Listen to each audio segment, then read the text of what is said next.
강허달님이란 사람이 불렀나봐요. 예, 꿈꾸는 그대는 처음 듣는 노래야. 내가 그런 거 아니야. 자동 선택했더니 이게 나온 거야. 모르는 노래예요. 후원해주신 모든 분들께 감사드립니다. 팬가입해주신 모든 분들께 감사드립니다. 추천해주신 여러분 사랑합니다. 아직까지 추천 안 하신 님들아, 알지? 네, 자, 추천 억수를 받는 방송 1위에 등극했대요. 추천해주신 모든 분들께 진심으로 감사드립니다. 자, 오늘은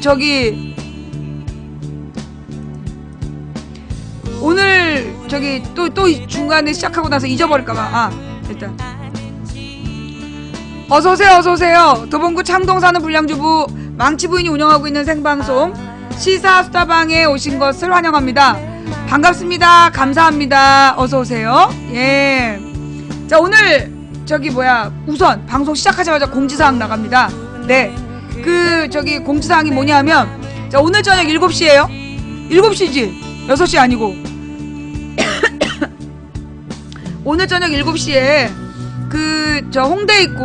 홍대 입구역 2번 출구에 있는 카톨릭 청년회관에서, 홍대 입구역 2번 출구 카톨릭 청년회관에서 저기가 있어요. 중앙정보부에서 본 장준하 책 북콘서트, 예, 고상만 조사관님이 쓰신, 예, 이 잡혀갈 각오하고 썼다는 그 내용, 한마디로 중앙정보부의 특급 비밀을 이렇게 배경으로 해서 써낸 책 중정이 기록한 장준하, 오늘 저녁 7시 고상만 조사관의 책 중정이 기록한 장준하 북콘서트가 있습니다. 네, 그래서 우리 망치부인방 시청자분들도, 예, 오늘 우리 망치부인방 시청자분들도 오실 수 있는 분들은 좀 오셨으면 좋겠다. 그래서 이제 오늘 저도 갑니다. 그래서 오늘 방송은 1시부터 4시까지 진행하고요. 늦어도 4시 반에는 종료를 해야 제가 거기 홍대 입구역에 도착을 하기 때문에, 예. 근데 뭐 상황 안 되면 5시까지 하고 7시까지 가지 뭐.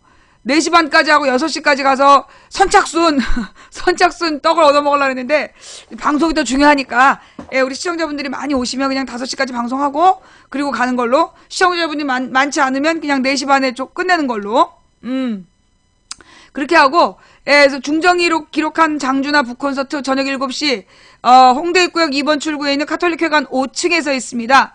그쪽으로 우리 망치부인 보러 우리 방 시청자분들 오셔서 책도 받으시고, 우리 저자의 사인도 받으시고, 그리고 망치부인이랑 인증샷도 찍으시고, 네, 돌아가시면 될 것 같고요.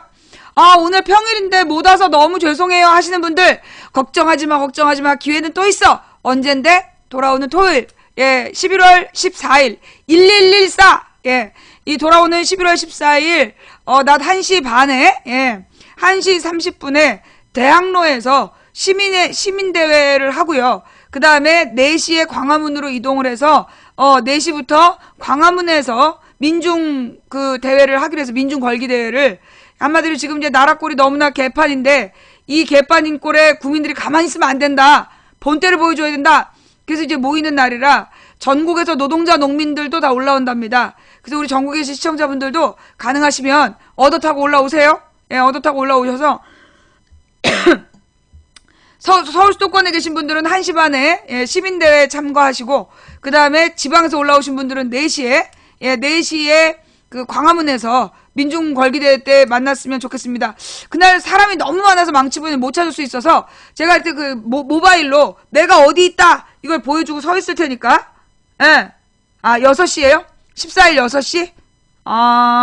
총 집합이 14일 6시로 변경이 됐어요. 그러면 이제 행진에서, 그래, 내가 봐도 행진에서 오는 시간이 좀 부족해. 6시 집결. 예. 자, 그러면 이제 지방에서 올라오시는 분,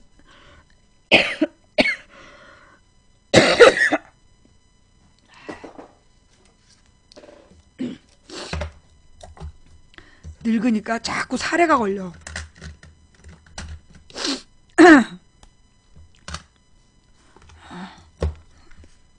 감기 아니고 사례. 옛날에 우리 엄마가 구역 예배를 드리실 때 아줌마들이 모여앉아서 다 같이 기침을 해서 왜 저런가 그랬어. 자꾸 차를 마시더라고. 그 이유가 이게 늙으니까, 나이가 드니까 이렇게 사례가 잘 들어요. 어. 음.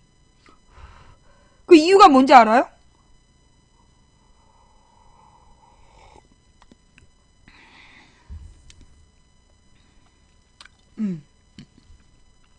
일단 1시 30분 대학로.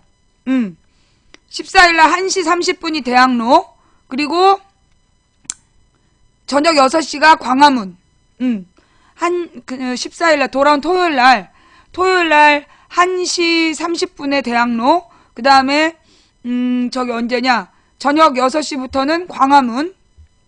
망치부인 방송 시청자분들, 망치부인이랑 같이 움직이고 싶으시면 1시 반까지 오셔야 돼요. 근데 그 다음에 이제 광화문으로 모일 때는 사람이 너무 많아서 망치부인 만나기가 어려울 수 있어요. 그럼 많은 분들이 망치부인한테 또 문자를 보내십니다. 지금 어디 계세요? 제가 방송 중에 답장을 못해요. 예, 방송 중에 답장을 못하니까 여러분들이 일단 방송 보면서 찾아오셔야 돼요. 예.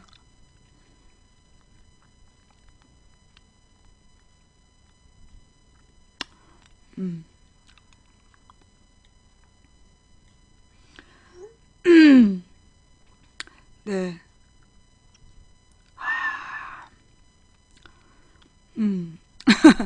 우리 시청자분이 어저께 이제 약을 보내시겠다 그랬잖아요. 목에 도움이 되는 약을 보낸다고.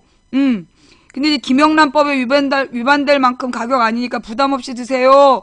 라고 하시면서, 이제 남편분이 지으신 그 약을 직접 보내시면서 가족 사진에 주민번호에, 주민증에 다 보내셨어요. 정말 죄송합니다. 예. 제가, 애구 마음 상하셨다면 감사합니다 그랬더니, 망부님 방송 뭐 하루 이틀 들었나요? 망부님 스타일 조금 알고 있으니까 걱정하지 마세요. 사실 조심스러웠습니다. 한의사 처방이니까 걱정 마시고 복용법 그대로 잘 드세요. 내일 뵐게요 하셨네요. 감사합니다.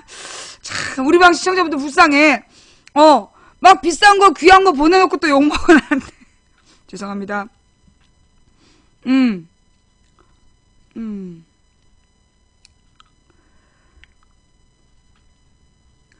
안녕하세요 망치부인님. 제가 채팅방에서 해서는 안 될 발언을 했습니다. 저돌적 행동으로 정말 깊이 반성하고 있습니다. 선처 부탁드립니다. 정말 죄송합니다. 메일도 보냈습니다. 정말 죄송합니다. 용서해 주시면 직접 찾아가서 사죄하겠습니다. 정말 죄송합니다 하신 7600 찾아오면 고소할 거야. 찾아오면 고소할 거야. 그 다음 오늘 회원 가입했는데 언제부터 신청할 수 있을까요? 그냥 쭉 보시면 됩니다. 3232님. 예, 그냥 이렇게 지금 시청하시면 되는 거예요. 제가 특별히 어디를 초대해 주길 바라시는 겁니까? 아니시죠? 예. 그 다음, 망치부인 방송의 60대 중반 애청자입니다. 항상 제 방송으로 시청하고 있지만, 망치부인의 옳은 말씀과 판단에 열렬한 박수를 보냅니다. 망치부인의 방송 내용대로 정치인들이 정말로 국가와 국민을 위하여 옳고 그름을 판단했으면 하는 국민의 한 사람입니다. 제가 표현력이 부족하지만 이해 바라며 앞으로도 용기 잃지 마시고 힘내시기 바랍니다. 본방송은 어떻게 시청해야 되나요? 하셨네요. 네, 잠깐만요. 아프리카 TV 60대시니까 내가 이제 60대 중반이시니까 예. 앱을 까시고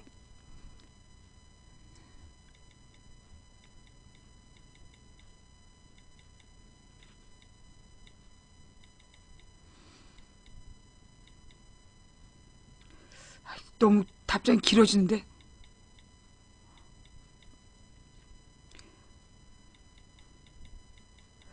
이게 우리 방송 시청자분들 중에 60대 분들도 많으신데 이게 들어오실 수 있을지 모르겠네. 응.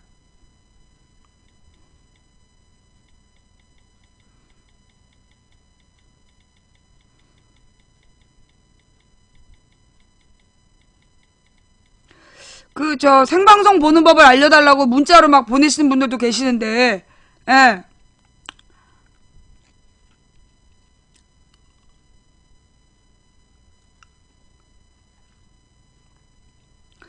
망부님 음식 팬들만 보낼까요? 정체불명.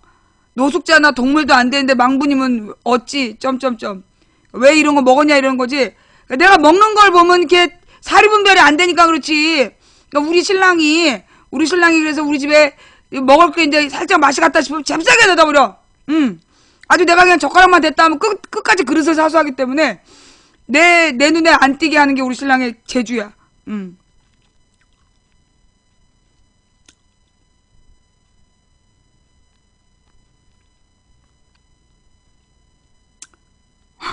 깜짝이야.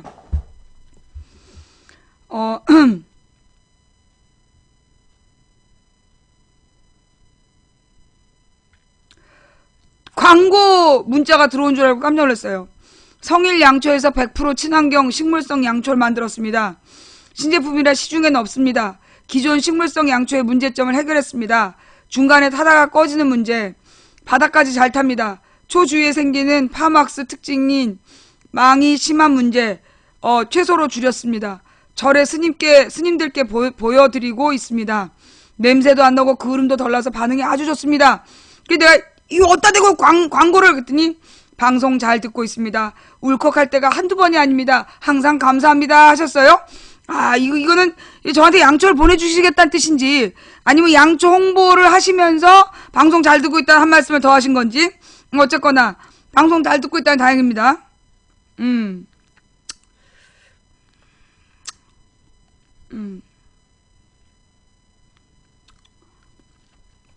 중앙일보의 오보가 계속되고 있습니다. 예를 들어 문재인과 김영춘이 영도 권유 및 출마가 오보였고 사실 무근이었고 안철수가 비대위원장 맡는 것 또한 오보로 나더군요. 망치부인님도 중앙일보 오보 조심하시길. 저는 중앙일보 안 봅니다.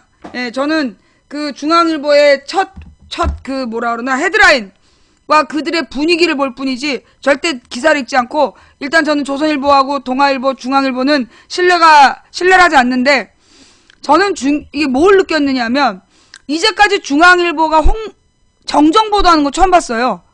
원래 정정보도 잘했나요? 원래 조중동에 유명한 게 정정보도 안 해서 유명한 거야. 잘못한 내용을 보도해놓고 정정을 안 했어. 근데 지금 중앙일보가 조금씩 변하는 분위기가 보이더니 요즘에는 이제 지네들이 오보를 냈으면 오보라고 자백을 안 해? 예. 그러니까 이제 중앙일보가 이렇게 정정보도한 거 내가 처음 봤어요. 이제 중앙일보가 스스로 자기네들도 부끄러웠던 모양이야. 많이 바뀐 게 아니라 조선 동아랑 놀면서 좀 그 반성이 됐던 모양이지. 그러니까 깡패셋이 몰려다니다가 그 중에 하나가 괘씸한 것 같아. 요즘에는 이제 정정보도도 하고 그래도 아직까지는 신뢰도가 50%가 안 되는 신문이다라고 저는 이제 생각하고 있는데요. 왜냐하면 제가 언론을 판단하는 기준은 딱 하나예요. 자기네들이 잘못된 기사를 내놓고 정정하는가 하지 않는가 그걸 봐. 근데 내가 조선일보, 동아일보, 중앙일보나 뭐 MBN이나 그쪽을 전부 다 신뢰하지 않는 이유가 너무나 당당하고 뻔뻔스럽게 문화일보, 매일경제까지 허위사실 보도해놓고 정정을 안 해. 근데 한겨레, 경향, 오마이, 프레시안, 뷰스앤뉴스, 민중의 소리, 그리고 뭐 시사인, 한겨레 21, 주간경향 이런 것들은 전부 다 자기네들이 뭔가 보도한 내용에 시비거리가 될 것 같다 싶으면 정정보도를 한단 말이야. 그래서 내가 공정한 언론의 기준은 자기네들이 잘못 보도한 내용을 바로잡는 게 공정한 언론이다. 그래서 망치부인 신뢰하는 언론과 신뢰하지 않는 언론이 있어. 그럼 망치부인이 인정하는 한겨레, 경향, 프레시안, 오마이뉴스, 뷰스앤뉴스, 민중의 소리, 시사인, 그 다음에 미디어 오늘, 한겨레 21, 주간경향, JTBC 손석희 뉴스, 뉴스타파, 팩트TV. 그러면 나는 이들을 100% 신뢰하느냐? 그럼 나는 솔직히 이 중에서 가장 신뢰도 높은 게 손석희 뉴스고, 손석희 뉴스하고 뉴스타파에 대해서는 내가 신뢰도가 좀 높은 편이야. 거의 85, 90, 85에서 90% 정도의 신뢰감을 갖고 있고, 100%는 아무도 없어. 나는 어떤 언론도 100% 안 믿어요. 나 자신도 100%안 믿어. 나는 내 자신에 대한 신뢰감이 80%야? 난 내 자신에 대한 신뢰감이 80%인데, 뉴스타파하고 그 손석희 뉴스 정도는 제가 이 신뢰감 85% 정도를 갖고 있고요. 85%, 90%. 나머지 언론들은 저는 이제 뭐 60에서 70%? 예. 나머지 언론에 대해서는 60에서 70% 정도를 신뢰하고 있어요. 왜냐면 이 한겨레 경향, 오마이프레시안, 뷰스뉴스 이런 언론들에서도 때때로 이렇게 좀 편협된 시각으로 그 의견 기사들 중에 동의하지 않는 내용들이 있기 때문에 나는 내가 이 신뢰하는 언론도 60에서 70% 정도는 신뢰하고, 그 다음에 이제 그 50% 정도, 그러니까 절반은 괜찮은데 절반은 이상한 기사들이 국민일보나 한국일보 같은 경우에는, 절반은 괜찮은 기자들이 있어. 근데 절반이 이상해. 그래서 여기는 100%, 그러니까 신뢰도가 그나마 이게 50% 정도를 생각하고 있고요. 뭐 세계일보 정도는 신뢰도 한 45%에서 40% 정도라고 인정하고, 나머지 이제 뭐 조선, 동아, 뭐 문화, 매경 뭐 이런 애들은, 뭐 한국경제 뭐 이런 애들은 저는 신뢰도 20% 미만으로 봐요. 예. 뭐 TV 편성포트 틀렸다고 생각해. 특히 나는 그런 우리나라의 경제 기사 있잖아. 경제신문들을 사람들이 왜 보냐 하면 거기서 주식 투자 정보를 얻으려고 보거든요. 근데 내가 아는 바에 의하면 이미 경제신문에 기사가 났다면 게임 끝난 거야. 이미 걔네들 재미 다 보고 먹튀하려고 여러분들대로 사라고 막 그러는 거예요. 그러니까 경제신문 보고 주식 투자하면 안 돼. 물론 그런 게 있어. 어떤 종목을 사라는 얘기는 듣지 말고, 가령 내가 만약에 주식 투자를 하는 사람이라면 경제신문에서 되게 부정적으로 쓰는 사람들 있잖아. 뭐 가령 예를 들어 뭐 아프리카에 대해서 부정적인 기사가 나면 내가 주식 투자하는 사람이면 나는 아프리카 주식을 살 것 같아. 주식 투자로 돈 벌 마음이 있다면. 왜? 부정적인 기사가 나면 사람들이 막 매물 싸게 팔아. 그럴 때 쌀 때 쥐어두는 거야. 그리고 이제 잘 나갈 때 팔고. 그래야지 그게 주식으로 돈 버는 법인데, 우리나라 사람들 막 칭찬하면 사. 막 좋은 기사가 나오면 산다? 그러다 부정적인 기사가 나서 가격이 떨어질 때 팔아. 비싼 값에 사가지고 싼 값에 파는 거야. 그래서 개미가 성공하지 못하는 거예요. 실제로 주식을 해서 돈을 벌려면 최대한 값이 떨어져 있을 때, 저평가됐을 때 그때 사야 돼. 그래서 나는 경제신문에서 도리어 반대로 봐. 뭘 보느냐? 막 되게 안 좋은 기사 나는 거 있잖아. 안 좋게 기사가 나고 뭔가 심각한 문제가 있는 것처럼 기사가 날 때, 근데 내가 볼 때 이 회사는 절대 망할 회사가 아니야. 근데 되게 안 좋게 이것들 지금 주식을 사모으는구나. 특정 세력이 주식을 사모을 때 그렇게 한다고. 언론을 통해서 어느 특정 기업에 대해서 안 좋은 소식을 막 뿌려. 그럼 사람들이 너도 나도 그 주식을 갖고 있는 사람들 팔 거 아니야. 그때 주식을 가격을 낮춰갖고 대량으로 사들이는 거야. 그러니까 그 경제신문이나 언론을 보고 주식 투자하면 안 돼. 그리고 이제 그 다음에 주식 투자를 한 사람들은 뭘 생각해야 되냐.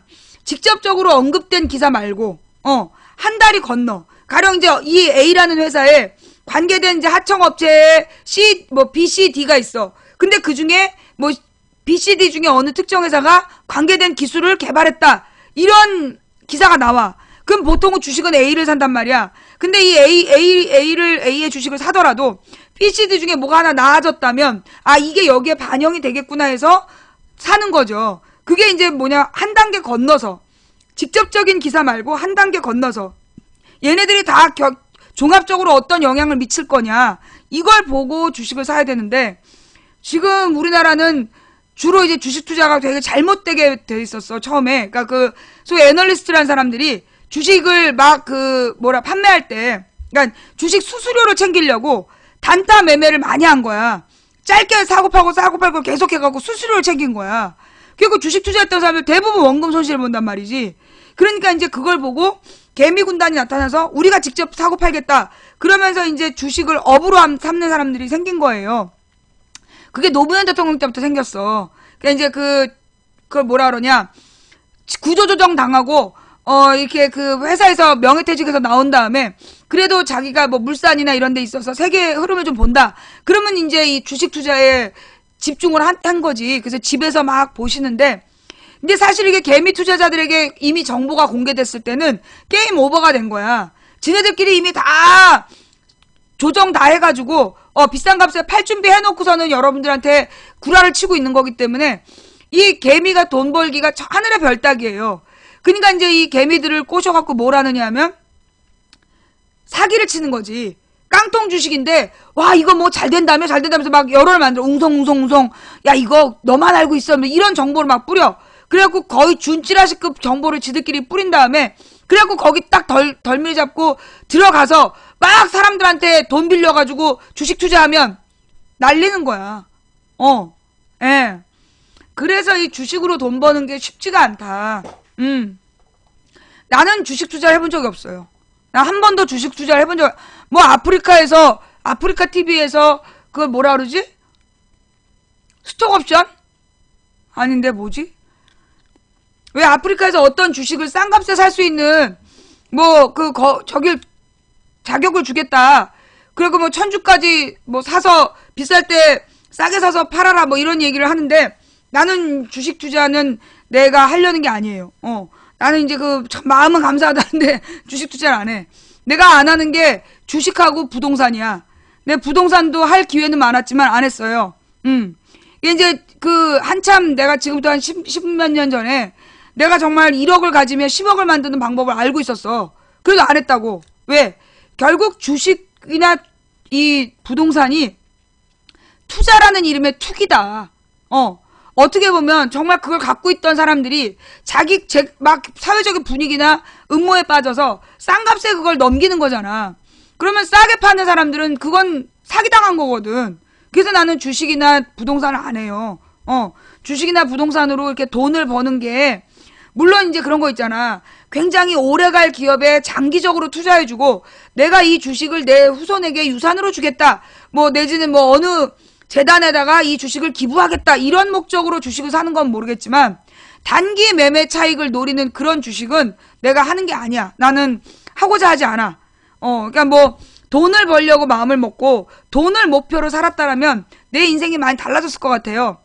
근데 이 하나님께서 나한테는 투기나 떼돈을 버는 그런 쪽으로는 인도해주지 않으시는 것 같아. 근데 나는 그게 참 감사하지. 그런 것도 있어요. 또 가령 왜 고스톱 같은 거 있잖아. 고스톱이니 무슨 화투니 이런 거. 그거는 나는 죽었다 깨나도 그 규칙을 몰라. 아무리 외우려고 그래도 그 규칙이 머리에 안 들어와요. 참 희한하게. 아마도 난 되게 중독성 있는 사람이거든. 어디 하나 빠지면 거길로 그냥 죽을 때까지 가는 사람이야. 그러니까 이제 가령 방송에 지금 중독돼 있기 때문에 죽을 때까지 방송하는 거잖아. 근데 내가 만약 도박이나 이런 걸 했으면 죽을 때까지 도박을 했을 거라고. 그러니까 아예 그쪽으로는 머리가 안 돌아가게 하는 거야. 머리가 안 돌아가는 거. 아무리 봐도 그거는 이해가 안 돼. 내가 뭐 주식에 대해서나 아니 뭐 도박에 대해서 써놓은 글을 봐도 나는 이해가 안 돼. 참 이제 그 부분은 아예 내가 볼 때 하나님께서 아예 차단시키셨어. 그게 머릿속으로 들어오는 걸 차단시키신 것 같아. 그래서 나는 이렇게 돈을 많이 버는 것보다 부자가 되는 것보다 사실 이제 요즘에 막 유산 얘기 나오고 막 부모 덕에 어떤 숟가락 물고 나왔냐 그런 얘기들 막 하잖아요. 막 하면서 요즘에 이제 부모의 재산으로 떼돈 버는 인간들, 그리고 부모의 유산을 막 서로 차지하기 위해서 싸우는 인간들, 그런 인간들이 너무 주변에 널려 있잖아. 그런 걸 보면서 결국 돈을 목적으로 사는 사람들이 얼마나 추한가. 자기네 부모를 버려놓고 나중에 와서 유산을 내놔라. 그런 자식이 있어. 그럼 결국은 그 자식은 뭘 배울까? 아마 그 자식은 지 부모 살았을 때 죽일걸? 죽여서 유산을 뺏으려고 그럴 거야. 내가 볼 땐 그래. 부모를 내버리고 부모의 유산만 챙기려고 한 그 아들의 자식은 결국 부모가 살았을 때 부모를 빨리 죽여서 보험금을 타든 유산을 챙기든 그러려고 할 거다. 왜? 이 인간의 유전자라는 건 계속 발전하거든. 나쁜 불효의 유전자는 더욱더 배가 되거든. 그래서 불행해진다고 봐. 그리고 돈이라는 게 말이에요. 돈은 정말 사탄의 선물이야. 옛날에 이제 유럽의 그런 속담에 보면 그런 얘기가 있거든. 사탄이 인간을 이제 지옥으로 인도해야 되는데, 이 인간이 막 예수님을 믿고 구원의 길을 얻어서 희생하고 헌신하고 사랑하고 나누면서 사는 거야. 그들을 어떻게든지 자기 편으로 끌어들여야 되는데 악마의 편으로 끌어들일 방법이 없는 거야. 그래서 만든 게 화폐다. 그게 유럽에 무슨 우화에 그런 게 있어. 악마가 사람의 욕심을 덫을 씌워서 지옥으로 끌고 가기 위해 만든 게 화폐다. 왜냐면 그 전엔 사람들이 물물 교환을 했잖아요. 예. 1시부터 했어요. 예. 물물 교환을 해서 자기가 남는 물건을 필요한 물건하고 바꿔 썼단 말이야. 그때는 서로 이렇게 물건이 돌았잖아요. 물질이 사실 자기 생각에 자기 마음의 가치에 따라서 물질이 통용이 됐단 말이야. 가격이 결정되어 있지 않고 가령 저 동물 가족을 많이 갖고 있는 사람과 곡식 한 포대를 바꿀 수 있었다는 거죠. 그러니까 그게 자기들이 생각하는 가치에 따라서 바꿨던 게 물물 교환이잖아. 근데 이 화폐라는 게 생기면서 달라진 거야. 물건의 가격이 결정되고 결국 차별이 생기고 그러면서 욕심이 생기는 거죠. 모든 걸 다 살 수 있는 화폐. 그래서 화폐를 더 많이 가지려는 탐욕에 사람들이 점점점 병들어가고 그래서 결국 인간 공동체가 훼손되는 건 이 화폐 덕분이라는 거지. 아니 오늘까지만 1시야. 오늘까지만 1시가 어저께는 내가 화요일 날이니까 일찍 시작한 거고 오늘은 일찍 끝내고 내가 그 고상만 조사관 북콘서트 가야 돼서 오늘까지만 1시. 내일이랑 모레는 2시. 네. 채팅창에 쓸데있는 말만 읽어요. 쓸모있는 말만 읽고 쓸데없는 말 안 읽어요.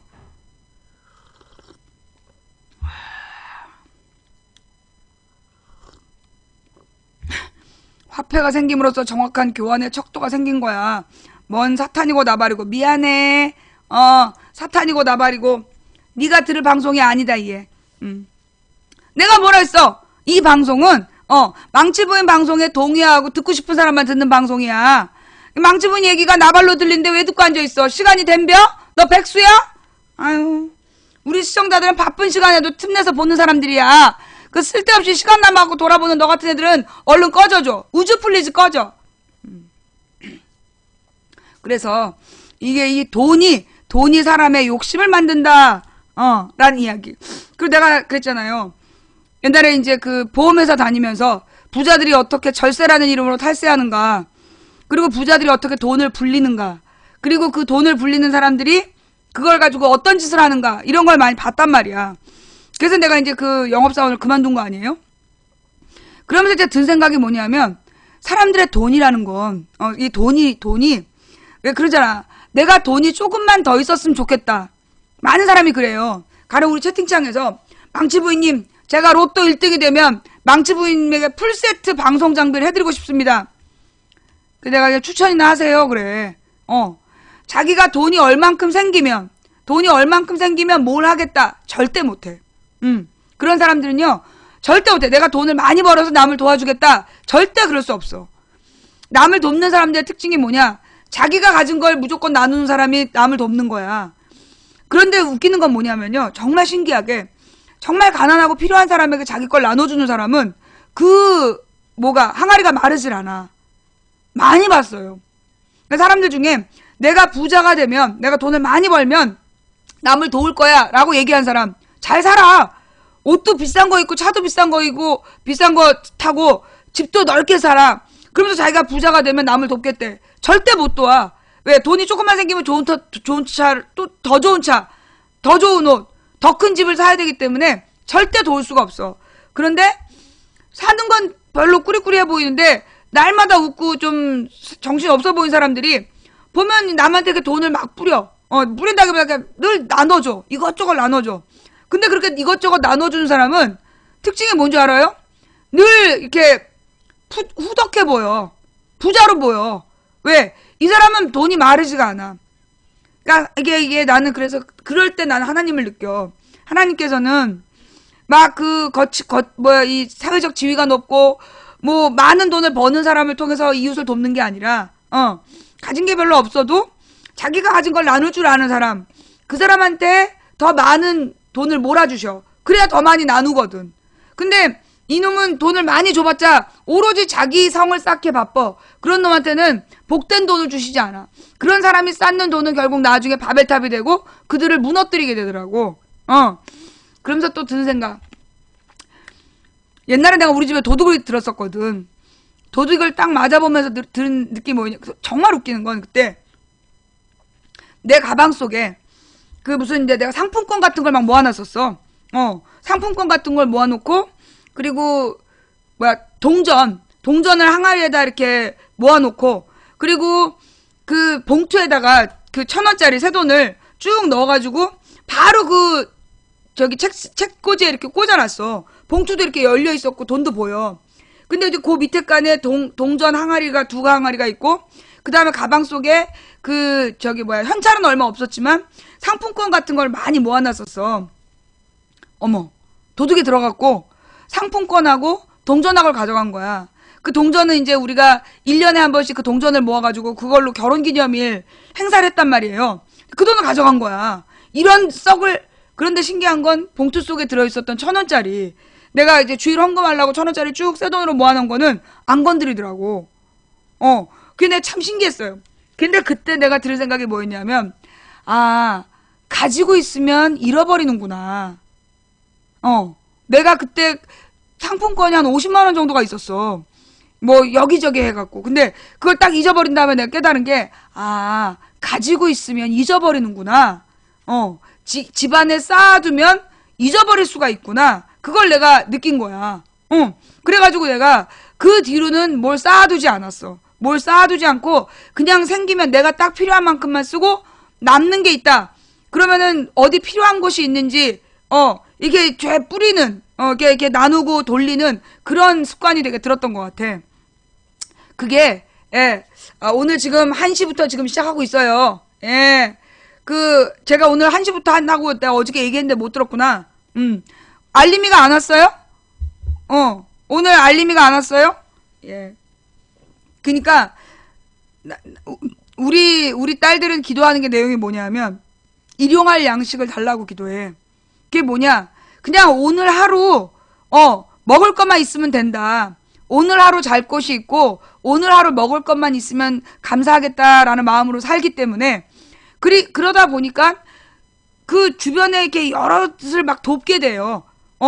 어려운 사람들 꼬이고 어려운 사람들에게 또 나누게 되고. 근데 왜 도와줘야 되는 사람들은 늘어나는데 돈이 줄질 않아. 왜? 도와줘야 될 사람만큼 돈이 늘어나더라고. 내가 그렇다는 얘기 아니라 우리 자매들을 보니까 그렇더라. 그러니까 필요한 만큼을 다 채워주시더라. 그러니까 자기를 위해 쌓는 돈은요, 모자라요. 계속 돈이 모자라. 조금만 더 있었으면 좋겠다고 생각해. 그런데 조금만 더 있었으면 좋겠다라는 그 욕심이 욕심을 낳아서 끊임없이 굴러. 그 돈에 대한 욕심이 구르고 굴러서 어떻게 되느냐, 결국 돈에 깔려 죽어요. 세상에 어떤 사람이, 요즘에 유명한 단어가 슈퍼리치 들어봤죠? 슈퍼리치. 진짜 부자. 그러니까 이제 옛날에는, 내가 어린 시절에는 백만장자, 즉 10억을 가지면 부자였어. 그때 이제 10억 가진 사람이 별로 없었기 때문에.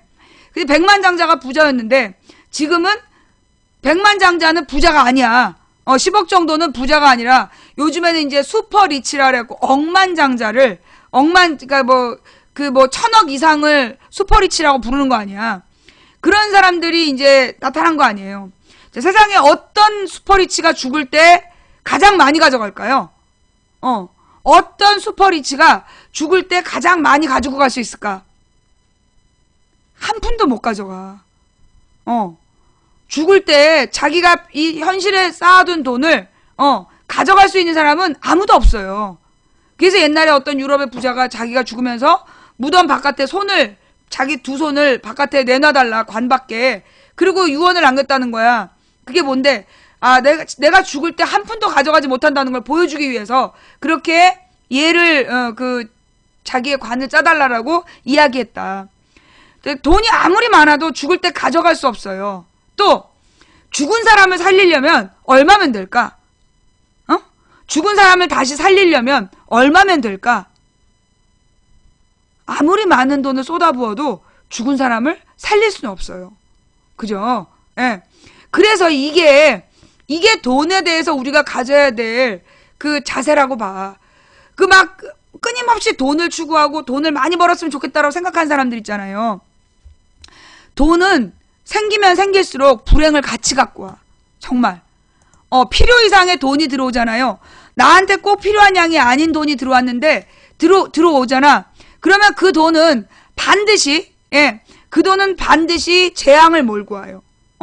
특히 떼돈을 번 사람들. 그런 얘기 많잖아.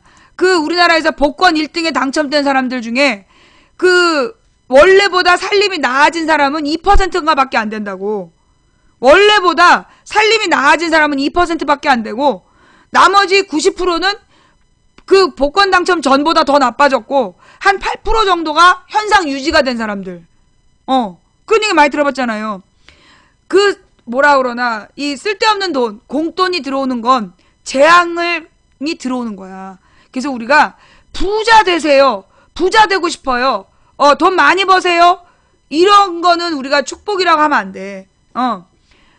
일용할 양식을 주시고 우리가 시험에 들지 말게 해주시고 그리고 정말 하나님의 나라가 이 땅에 이루어지기를 기도하는 자세로 살아서 나는 어린 시절에 내가 중학교 2학년 때는 평범한 서민이 되고 싶다는 그 꿈을 얘기할 때는 잘 몰랐었어.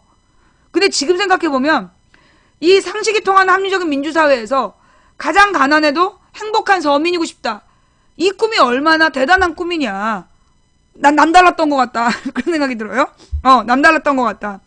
근데 정말 그런 것 같아. 사실 우리가 지금 어떤 사람은 부자고 어떤 사람은 가난한데 그 부자들이 하루아침에 가난해질 수 있는 거야. 돈이라는 게 뭐라 그러나 사업했던 사람들은 알아. 하루아침에 망해가지고 그 남의 집에 얹혀 살게 되는 그런 경우도 있어요. 내가 우리 어렸을 때 우리 언니 친구네 집이 그렇게 사업하다가 쫄딱 망해가지고 모든 전 재산을 잃고 가서 잘 데가 없는 거야. 그래갖고 우리 집에 방 한 칸 비어있는 방을 와가지고 식구들이 와서 같이 살았던 적이 있었어. 그걸 보면서 내가 어린 시절에 나는 그랬지. 참 돈이라는 게 덧없구나. 되게 잘 살았다는데 저 집이. 잘 살다가 저렇게 될 수 있구나. 돈은 하루아침에 쫄딱 망할 수가 있는 거야. 그러면 하루아침에 쫄딱 망했을 때 그 쫄딱 망한 사람이 정말로 더 이상 재기의 가능성이 없어서 죽을 수밖에 없는 그런 사회가 아니라 아무리 쫄딱 망했어도 인간의 존엄성을 지킬 수 있는 사회를 만들어야 되겠다. 왜? 때때로 사람들 중에는 자기가 잘못해서 망해놓고도 세상을 탓하면서 그 유명한 사건이 두 가지잖아. 대구 지하철에 불 낸 사람. 대구 지하철에 수백 명의 그 희생자를 낳았던 대구 지하철에 불 지른 사람도 그게 경제적으로 실패한 사람이었어. 경제적으로 실패한 사람이 자기의 화를 견디지 못해서 다수의 그 대중에게 복수를 한 거야. 또 한 사람이 누구야? 숭례문을 불태운 노숙자. 그 사람도 그 자기가 사업이 망하고 경제적으로 안 풀리는 문제에 대한 분노를 그렇게 푸른 거야. 그래서 우리가 경제적으로 실업, 일자리를 잃었다고 할지라도 죽을 수밖에 없는 그런 궁지로 사람을 몰아넣으면 안 된다. 그래서 정말 노숙자라도 살만한 그런 나라를 만들어야 되는데 실제로 우리 사회에서 주도권을 가진 세력은 뭐라고 얘기해요? 멀쩡하게 일할 수 있으면서 일을 안 한다고 그러잖아요. 그죠? 지금 청년들이 청년 실업을 겪고 있는 거는 눈이 높아서이고 노숙자들이 놀고 먹는 것도 길거리에 누워있는 것도 일하려는 마음이 없어서다. 그렇게 얘기해요. 청년들한테 일자리를 만들어주냐고. 공장에 가서 일하래. 근데 공장에 가서 일하는 것도 쉽냐고. 공장이 가동이 돼야 말이지. 그리고 공장에 가면 한국인보다 30% 정도 돈을 더 적게 주고 쓸 수 있는 외국인 노동자를 채워 넣어놓고 눈이 높아서 일자리가 없다고. 아니 1억 원 넘게 대학 졸업을 했는데 공장 노동자로 가서 150만 원, 180만 원 받는다는 게 말이 되냐고. 빚을 갚을 수가 있어야 될 거 아니야. 또 노숙자들한테 일을 안 하고 놀고 먹는다. 일자리를 줬냐고. 노숙자한테 일자리 줬어? 전과자가 왜 계속 전과를 계속 쌓느냐고 욕을 해. 전과자한테 일자리 주냐고. 안 주잖아요. 전과자는 전과자라서 안 주고 노숙자는 노숙자라서 못 믿겠다고 안 주고 청년들에게는 청년들 일자리를 안 만들고 그러면서 외국인 노동자보다 싼 값에 일할 거면 와라. 그게 무슨 말 같지도 않은 일이야. 그러면서 지금 너네가 못 사는 건 너희들 개인이 무능하기 때문이야. 개인의 자세가 잘못됐기 때문이야. 그러면서 우리나라에 1990년대부터 2000년대까지 자기개발서라는 게 엄청 나와요. 그 자기개발서의 목적이 뭐냐? 무한 경쟁을 부추기는 거야. 긍정적인 마음으로 네가 이 사회 속에서 성공하려면 무조건 열심히 해야 된다. 부정적인 생각을 갖지 말고 긍정적으로 살아라. 그러면서 소위 우리가 된다고 믿든 안 된다고 믿든 당신의 믿음대로 될 거다. 그 책도 그런 목적으로 나온 거야. 그러니까 굉장히 지금 경제가 어렵고 생활이 힘들어서 살기 힘들다라는 사람들한테 지금 네가 그렇게 부정적으로 생각하는 게 문제야. 긍정적으로 생각해. 그럼 세상이 바뀌는 거야. 라고 꼬시기 위해서 나온 책들 중에 나온 말이지만 나는 그 말을 가지고 뭘 바꾸고자 했냐. 나는 내 자신의 경제적인 문제와 내 자신의 삶을 바꾸는 문제, 우리 집에 집을 넓히고 땅을 넓히기 위해서 그 문구를 믿지 않았고, 나는 이 사회를 바꿔야 되겠다. 그 주문을 그렇게 쓰기 시작한 거야. 된다고 믿든 안 된다고 믿든 당신의 믿음대로 될 것이다. 그 내용을 사실 내가 영업사원 할 때 그 책이 유행을 했어요. 그래가지고 이제 그 책을 다 팀장들이 사서 막 읽으라고 그러고 그랬었단 말이야. 그런데 그 책에서는 뭐가 나오냐면 그런 책들, 그런 이제 자기계발서들은 어느 영업사원이 굉장히 영업이 안 돼갖고 절망에 있다가 그 어느 말을 딱 듣고 세상을 자세를 바꿨더니 그날부터 장사가 잘 됐다. 이게 결론이야. 근데 나는 그 말을 이건 나의 부를 위해서 이 말을 쓸 것이 아니라 정말 세상을 바꿔야 된다. 내 개인이 부자가 되는 방법은 찾을 수 있다. 그러나 내가 개인이 부자가 된다고 해서 내가 행복해지겠느냐. 다른 사람은 가난하고 나만 부자가 됐을 때 모든 사람이 내 돈을 탐하겠지. 그럼 나는 내 돈을 지키기 위해서 많은 사람들로부터 고립되어 가겠지. 그건 행복이 아니다. 그래서 내가 그 긍정적인 자기계발서에 나왔던 글들을 어떤 자신의 그 경제적인 상황을 무조건 참고 긍정적으로 바라보라고 한 게 아니라 우리가 세상을 바꿀 수 있다는 꿈을 키워나가는 데 쓰겠다. 그래서 나는 요즘도 우리 망치 부인의 마무리 멘트가 그렇게 만들어진 내용들이죠. 그러면서 지금 학생들이 노력을 안 해서 좋은 대학을 못 가고 노숙자가 노력을 못 해서 노숙자를 한다라고 얘기를 해. 그런데 그건 굉장히 무식한 얘기죠. 노숙자들이 노력하는 거 봤음? 그 노숙자들이 한때 잘 나가던 사람들이야. 무지무지 잘 나가던 사람들인데 하루아침에 모든 걸 빼앗긴 사람들이야. 그리고 재기하고 싶어서 몇 달씩 등산화 신고 신문 읽고 일자리를 구하러 이력서 내보고 그러다가 1, 2년 좌절하고 그러다가 지금 길거리에 누워있는 거야. 그 사람들이 노력하지 않았다? 그건 개소리지. 그의 전 재산을 뺏은 다음에 재기도 못하게 해놓고 왜 노력하지 않느냐? 이거 개소리예요. 우리 청년들이 일자리가 없는 거 애들이 공부를 못해서라고? 뻥까지 마. 내가 우리 딸 시험 문제를 보면서 기절했다니까. 어머나 세상에. 내가 30년 전에 내가 고등학교에서 시험 봤던 문제보다 100배는 어려워. 100배는 어려워. 그러니 그 문제를 풀고, 그러니까 그런 문제를 우리 딸 그때 나보다 훨씬 공부를 잘해. 그럼에도 더 열심히 하고 더 많은 걸 알아. 그럼에도 불구하고 그 시절 나보다 성적이 안 나와. 이건 뭐야? 애들이 무조건 무한 경쟁으로 드립다 공부만 하다 보니까 문제 푸는 괴물이 되어 있는 거야. 문제 푸는 기계가 되어 있는 거지. 그러니까 스스로 생각하고 인간의 도리를 지키는 것보다는 문제를 기술적으로 푸는 것만 아는 거야. 그래서 우리 망치 부인하고 자칭 서울대 여자애하고 토론을 했잖아요. 근데 이 애가 말을 못 알아들어. 더 심각한 건 지가 한 말 기억도 못해. 자기가 한 말의 의미도 몰라. 걔는 서울대 갔다 왔는데 물론 서울대인지 아닌지는 우리가 최종적으로 확인 안 했기 때문에 모르지만 그 여자애가 유명한 서울대생이라고 전화를 해서 얘기를 했는데 말귀를 못 알아듣고 남의 말을 듣고 해석도 못해. 그래서 지금 님이 얘기한 게 이런 거잖아요 했더니 자기는 그런 말 한 적 없대. 아니 너가 이렇게 얘기했잖아. 이게 그런 얘기야 했더니 안 듣겠다는 거 자기는. 의사소통이 안 돼. 국어를 1등급 맞고 서울대 가면 뭐하냐고. 남의 말 알아듣지를 못하는데 우리가 그렇게 애들을 키워나가는 거야. 그러면서 지금의 지방대 학생들이 공부를 안 해서 지방대 갔다라고 얘기를 하는데 솔직히 얘기해서 요즘에 지방대 나온 애들하고 얘기해봐봐. 지방대 나온 애들이 우리 때보다 공부 잘한 애들이야.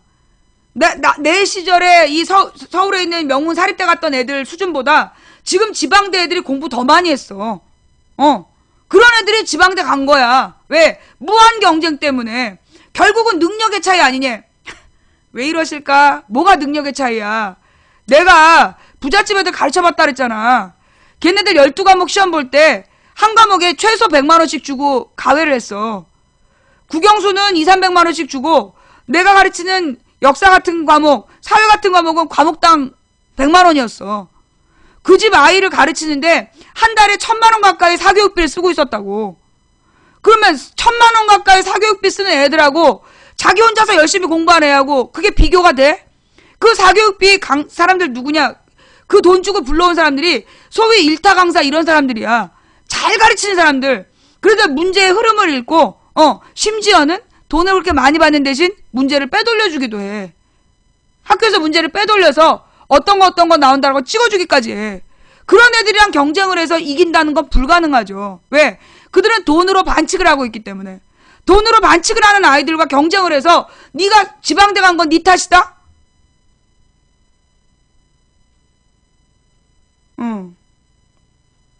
요즘은 5천만 원. 그치. 내가 그게 벌써 94, 5년 일이니까. 93, 4년? 93, 4년의 일이었어요. 그러니까 94, 5년. 내가 100만 원 받고 부잣집에게 가르쳤던 때가 그게 94년인가 5년인가 그때였단 말이야. 그럼 지금부터 20년 전이잖아. 20년 전에 1000만 원이었으면 지금 한 5천만 원 되지. 기가 막히죠? 응.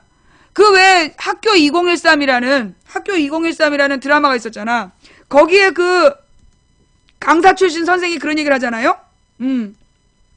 나를 개인 강사로 개인 교습으로 부르려면 어마어마한 돈을 지급해야 된다. 한국에서 그만한 돈 낼 수 있는 사람 많지 않다. 내가 무슨 얘기를 들었냐면 그러니까 그 지방에 있는 부잣집 자식이 서울에 있는 모 학원 강사한테 가외를 듣는 거야. 가외를 받는 거야. 애가 공부해야 되니까 왔다 갔다 할 시간이 없다. 그래서 그 선생한테 매주 비행기표를 왕복으로 끊어줘. 그 비싼 강사의 강사료 이외에 비행기 값을 매주 끌어준다니까, 왕복으로. 그런 집 애들하고 경쟁을 해서 이길 수 있겠냐고. 못 이겨. 그건 경쟁이 아니야. 아예 진입 장벽이 쳐져 있는 거지. 예. 실제로 내가 어느 지역에 그 유명한 누구네 집이 그렇게 한다는 얘기를 들었어. 그런 상황에서 지금 지방대 간 애들이 네가 부족해서 너가 노력을 안 해서 지방대 갔어. 나는 그렇게 얘기하면 안 된다고 봐요. 난 솔직히 지금 우리 딸이 고등학생인데 나는 날마다 우리 딸한테 왜 대학을 가려고 그래? 왜 대학 따위에다 네 인생을 이렇게 막 괴롭히고 그래? 뭐 시험 앞두고 막 열흘씩 잠을 안 자. 그럼 죽는다고 내가. 너 이러다 죽어. 막 그러면 말린다니까? 근데 그렇게 해도 성적이 자기 마음에 안 드는 거야. 그냥 계속 공부해. 내가 그래서 야, 너 그러다 미칠 수가 있다고. 그만하라고. 그리고 막 몇 시에 깨워달라고 그러고 자면 몰래 가서 전화기 꺼놓고 그래. 전화기를 아예 꺼놔서 저 알람 소리 못 듣게 하고. 그러니까 애가 막 나를 바라보는 눈빛이 막 찢어보고 째려보고 막 그러고 있는데, 아니 이러다 죽겠더라니까요. 공부하고 싶은 애들은 그렇게 해. 그런데 그렇게 공부하는 애, 나는 우리 딸한테 공부하라고 강요한 적 없어. 지가 하는 거야. 그런데 그렇게 자기가 하고 싶어서 하는 애들을, 그런 애들끼리 경쟁을 해야 될 거 아니야. 그런데 다른 애들은 공부하고 싶지 않다고 그래도 몇백만 원, 몇천만 원 들여가지고 가외를 시켜. 그런 애랑 우리 딸이 경쟁을 하면 이기기가 쉽겠냐고. 문제 내는 사람들의 수준으로 문제까지 뽑아가지고 공부하는 애들이랑 돈으로 문제지를 산 애들이랑 경쟁이 되겠냐고. 안 되지. 그래서 내가 이 나라에서 경쟁하려고 하지 마라. 그리고 대학 가려고 하지 마라. 프랑스 사람, 우리 딸 데리고 프랑스 갔었거든. 거기서 그 안내원이 그러는 거야. 프랑스 사람들은 대학교 진학률이 10%밖에 안 된다. 13%, 10%밖에 안 된다. 나머지는 대부분 대학을 안 나왔지만 모든 사람이 책을 읽고 모든 사람이 토론이 가능하다. 우리가 그런 세상을 만들어야 된다. 그래서 엄마는 네가 굳이 명문대학 가려고 그렇게 애쓰지 않았으면 좋겠다. 네가 행복한 대로 가야 된다. 행복한 삶을 살아야 된다. 라고 얘기를 하는데, 우리 딸이 오늘 그런 얘기를 하는 거야. 내일이 수능이라고 일찍 왔는데 자기의 고등학교는 다시 돌아오지 않는다는 거야. 그러니 자기의 고등학교 시절에 자기는 후회 없이 한번 공부를 해보겠대. 그런데 자기가 그렇게 후회 없이 공부를 했음에도 불구하고 소위 좋은 대학에 못 가고 그리고 뭐 저기 재수를 해야 되는 그런 상황이 온다면 엄마 난 재수 안 할 거야. 재수도 안 하고 지방대학도 가지 않을 거야. 그렇게 얘기를 하더라고요. 그 좋은 생각이야. 절대 재수도 하지 말고 지방대학도 가지 마. 그 똑같이 노력해서 졸업해봤자 인정받지 못한다. 그러니 너는 네가 졸업을 하면 네가 고등학교 가고 대학교를 못 간다 그러면 차라리 대학 등록금으로 너가 해외 연수를 다녀라. 해외 여행을 다니고 많은 경험을 하러 다녀라. 그러고 지금 있는 중이에요. 그러면서 꼭 한마디 덧붙이지. 엄마는 네가 엄마랑 같이 엄마랑 같이 농사 지으러 가는 것도 참 좋다고 생각해. 전 진짜 그렇게 생각하거든요. 왜냐하면 농업은 정말 1차 산업이고 꼭 필요한 거야. 인류 사회를 구성하는 데 있어서 농업의 역할이 얼마나 컸는지 몰라요. 농업과 목축이. 나는 정말 농업과 목축을 우리 국민들이 국민 중에 10% 이상이 나는 농업과 목축에 종사해야 된다고 생각해. 10% 이상이 농업과 목축에 종사해야 되고 그리고 정말 5% 이상이 이 어업에 종사해야 되고 그래서 이 자연과 더불어서 사는 사람이 적어도 20%는 돼야 우리 사회가 건강하고 안전하게 유지된다고 봐요. 이게 먹을거리가 안전하지 않다면 그 사회는 근본이 없는 거야. 이 모래 위에 세운 기둥과 똑같다니까. 언제 무너질지 모르는 거야. 그래서 나는 이 농업과 목축을 우리 젊은 세대들이 가서 살려야 된다. 그렇게 얘기를 했는데 벌써 내가 내일 모레가 50이야. 그럼 이제 젊은 세대는 아니지. 이제 젊은 세대는 아니지만 가능하면 국민들이 우리가 이 농업과 목축을 살리는 문제. 그리고 소위 이제 우리 옛날에는 중소기업이 되게 많았어. 그죠? 중소기업이 되게 많았는데 지금은 어때요? 중소기업이 그렇게 많지가 않아. 공단이라는 데가 있잖아. 공장이 쫙 만들어진대. 가서 보면 공장 절반 이상이 문을 닫았어. 공장 절반 이상이 문을 닫고 그 공장은 다 어디로 갔어요? 필리핀이니 뭐 베트남이니 중국이니 이런 데로 다 제조업이 이사를 가버린 거야. 그래서 공장 일자리 자체가 사라졌단 말이야. 줄어들었어. 그리고 그나마 있는 공장 일자리들은 원래 정말 연봉 7천 정도를 줘야 되는 일자리인데 위험하고 어렵고 더러운 일이라서 연봉 7천을 기본으로 줘야 되는 일인데 얼마만 줘? 연봉 2, 3천을 주겠다 그러니까 한국 사람들 거기 안 가. 그러니까 거기에 연봉 1,800, 2천만 줘도 일하겠다는 외국인 노동자들이 와서 자리를 차지하고 있는 거야. 그러니까 점점 이 임금이 낮아지는 거예요. 임금이 낮아지고 기계화되는 것도 문제 있고. 그러다 보니까 우리 국민들이 이제 먹고 사는 문제가 되게 어려운데 내가 오늘 무슨 얘기를 들었냐면 메르스 이후로 막 박근혜가 뭐 중국인을 겨냥한 무슨 마케팅 그래가지고 지난번에 무슨 프라이데이? 블루 프라이데이인가 블랙 프라이데이인가 뭐 그런 거 하면서 막 쇼를 했잖아. 그러면서 뭐 경제 성장했다고 뻥을 깠잖아요. 그런데 실제로 지금 도매업에 종사하시는 분들 얘기 들어보면 다 망했다는 거야. 올해 그 6월 이후로 중국인 관광객들이 블랙 프라이데이 중국인 관광객들이 너무 안 왔다는 거야. 그래갖고 우리나라 도매시장에 보면 조선족들이 많이 와 있었대요. 조선족들이 와서 그 중국인 손님들을 통역을 해줬던 거야. 근데 그 사람들이 싹 잘렸다는 거야. 한 6개월 계속 월급을 주면서 데리고 있다가 도저히 안 되겠다 싶었고 전부 다 정리가 됐다는 거야. 더 이상 중국인들이 한국에 쇼핑을 하러 오지 않는다는 거예요. 그러니까 마이너스 15.8%야 수출이. 그런데 여기에는요. 이렇게 된 데는 원인이 나는 박근혜도 영향을 미쳤다고 생각해. 지금 뭐 유럽도 그렇고 중국도 그렇고 전 세계에서 우리나라 물건을 사지 않고 한국 사람들이랑 한국 물건에 대해서 별로 안 좋게 생각한다는 거야. 소위 이걸 전문 용어로 뭐라고 불러? 혐한. 혐한. 한국을 혐오하는 그런 분위기가 만들어졌다는 거야. 한국 이미지가 너무나 땅에 떨어져 있는 거야. 이렇게 된 이유가 뭘까? 이렇게 된 이유. 자, 그러면 한류는 어디부터 시작됐을까요? 한류 장사 많이 했던 게 이명박 박근혜야. 이명박이 한류 그렇게 얘기하고 막 박근혜가 무슨 한류에 빠진 외국인 팬들이랑 사진 찍고 섹쇼 했잖아. 근데 실제로는요, 여러분, 한류의 기원이 어디냐? 허준하고 대장금이야. 그거 알아요? 허준하고 대장금? 허준이 언제 나온 드라마인지 알아? 허준이 99년도에 나온 드라마야. 그 다음에 그 대장금이 언제 나온 드라마냐? 2003년에 나온 드라마야. 99년은 누구예요? 김대중 대통령 때야. 2003년은 누구야? 노무현 대통령 때야. 그러면 이게 아예 무슨 말 같지도 않은 아니라니까. 진짜 유럽에서요, 김대중이 대통령이 됐을 때 그때 우리 한국에 대한 평가가 뭐냐 하면 그 이전에 독재 시절에 경제 성장은 했지만 굉장히 민주주의에 뒤진 나라였다. 근데 김대중이 대통령이 되면서 소위 한국이 경제 성장과 민주주의 두 마리 토끼를 다 잡았다. 그게 국제 언론의 평가였던 거야. 겨울연가가 2002년인가 2004년인가 그랬을 거야, 아마. 예. 그래서 우리나라에 그 소위 한류 열풍이라는 게 세 개야. 허준, 대장금, 겨울연가. 이게 전부 김대중 노무현 때예요.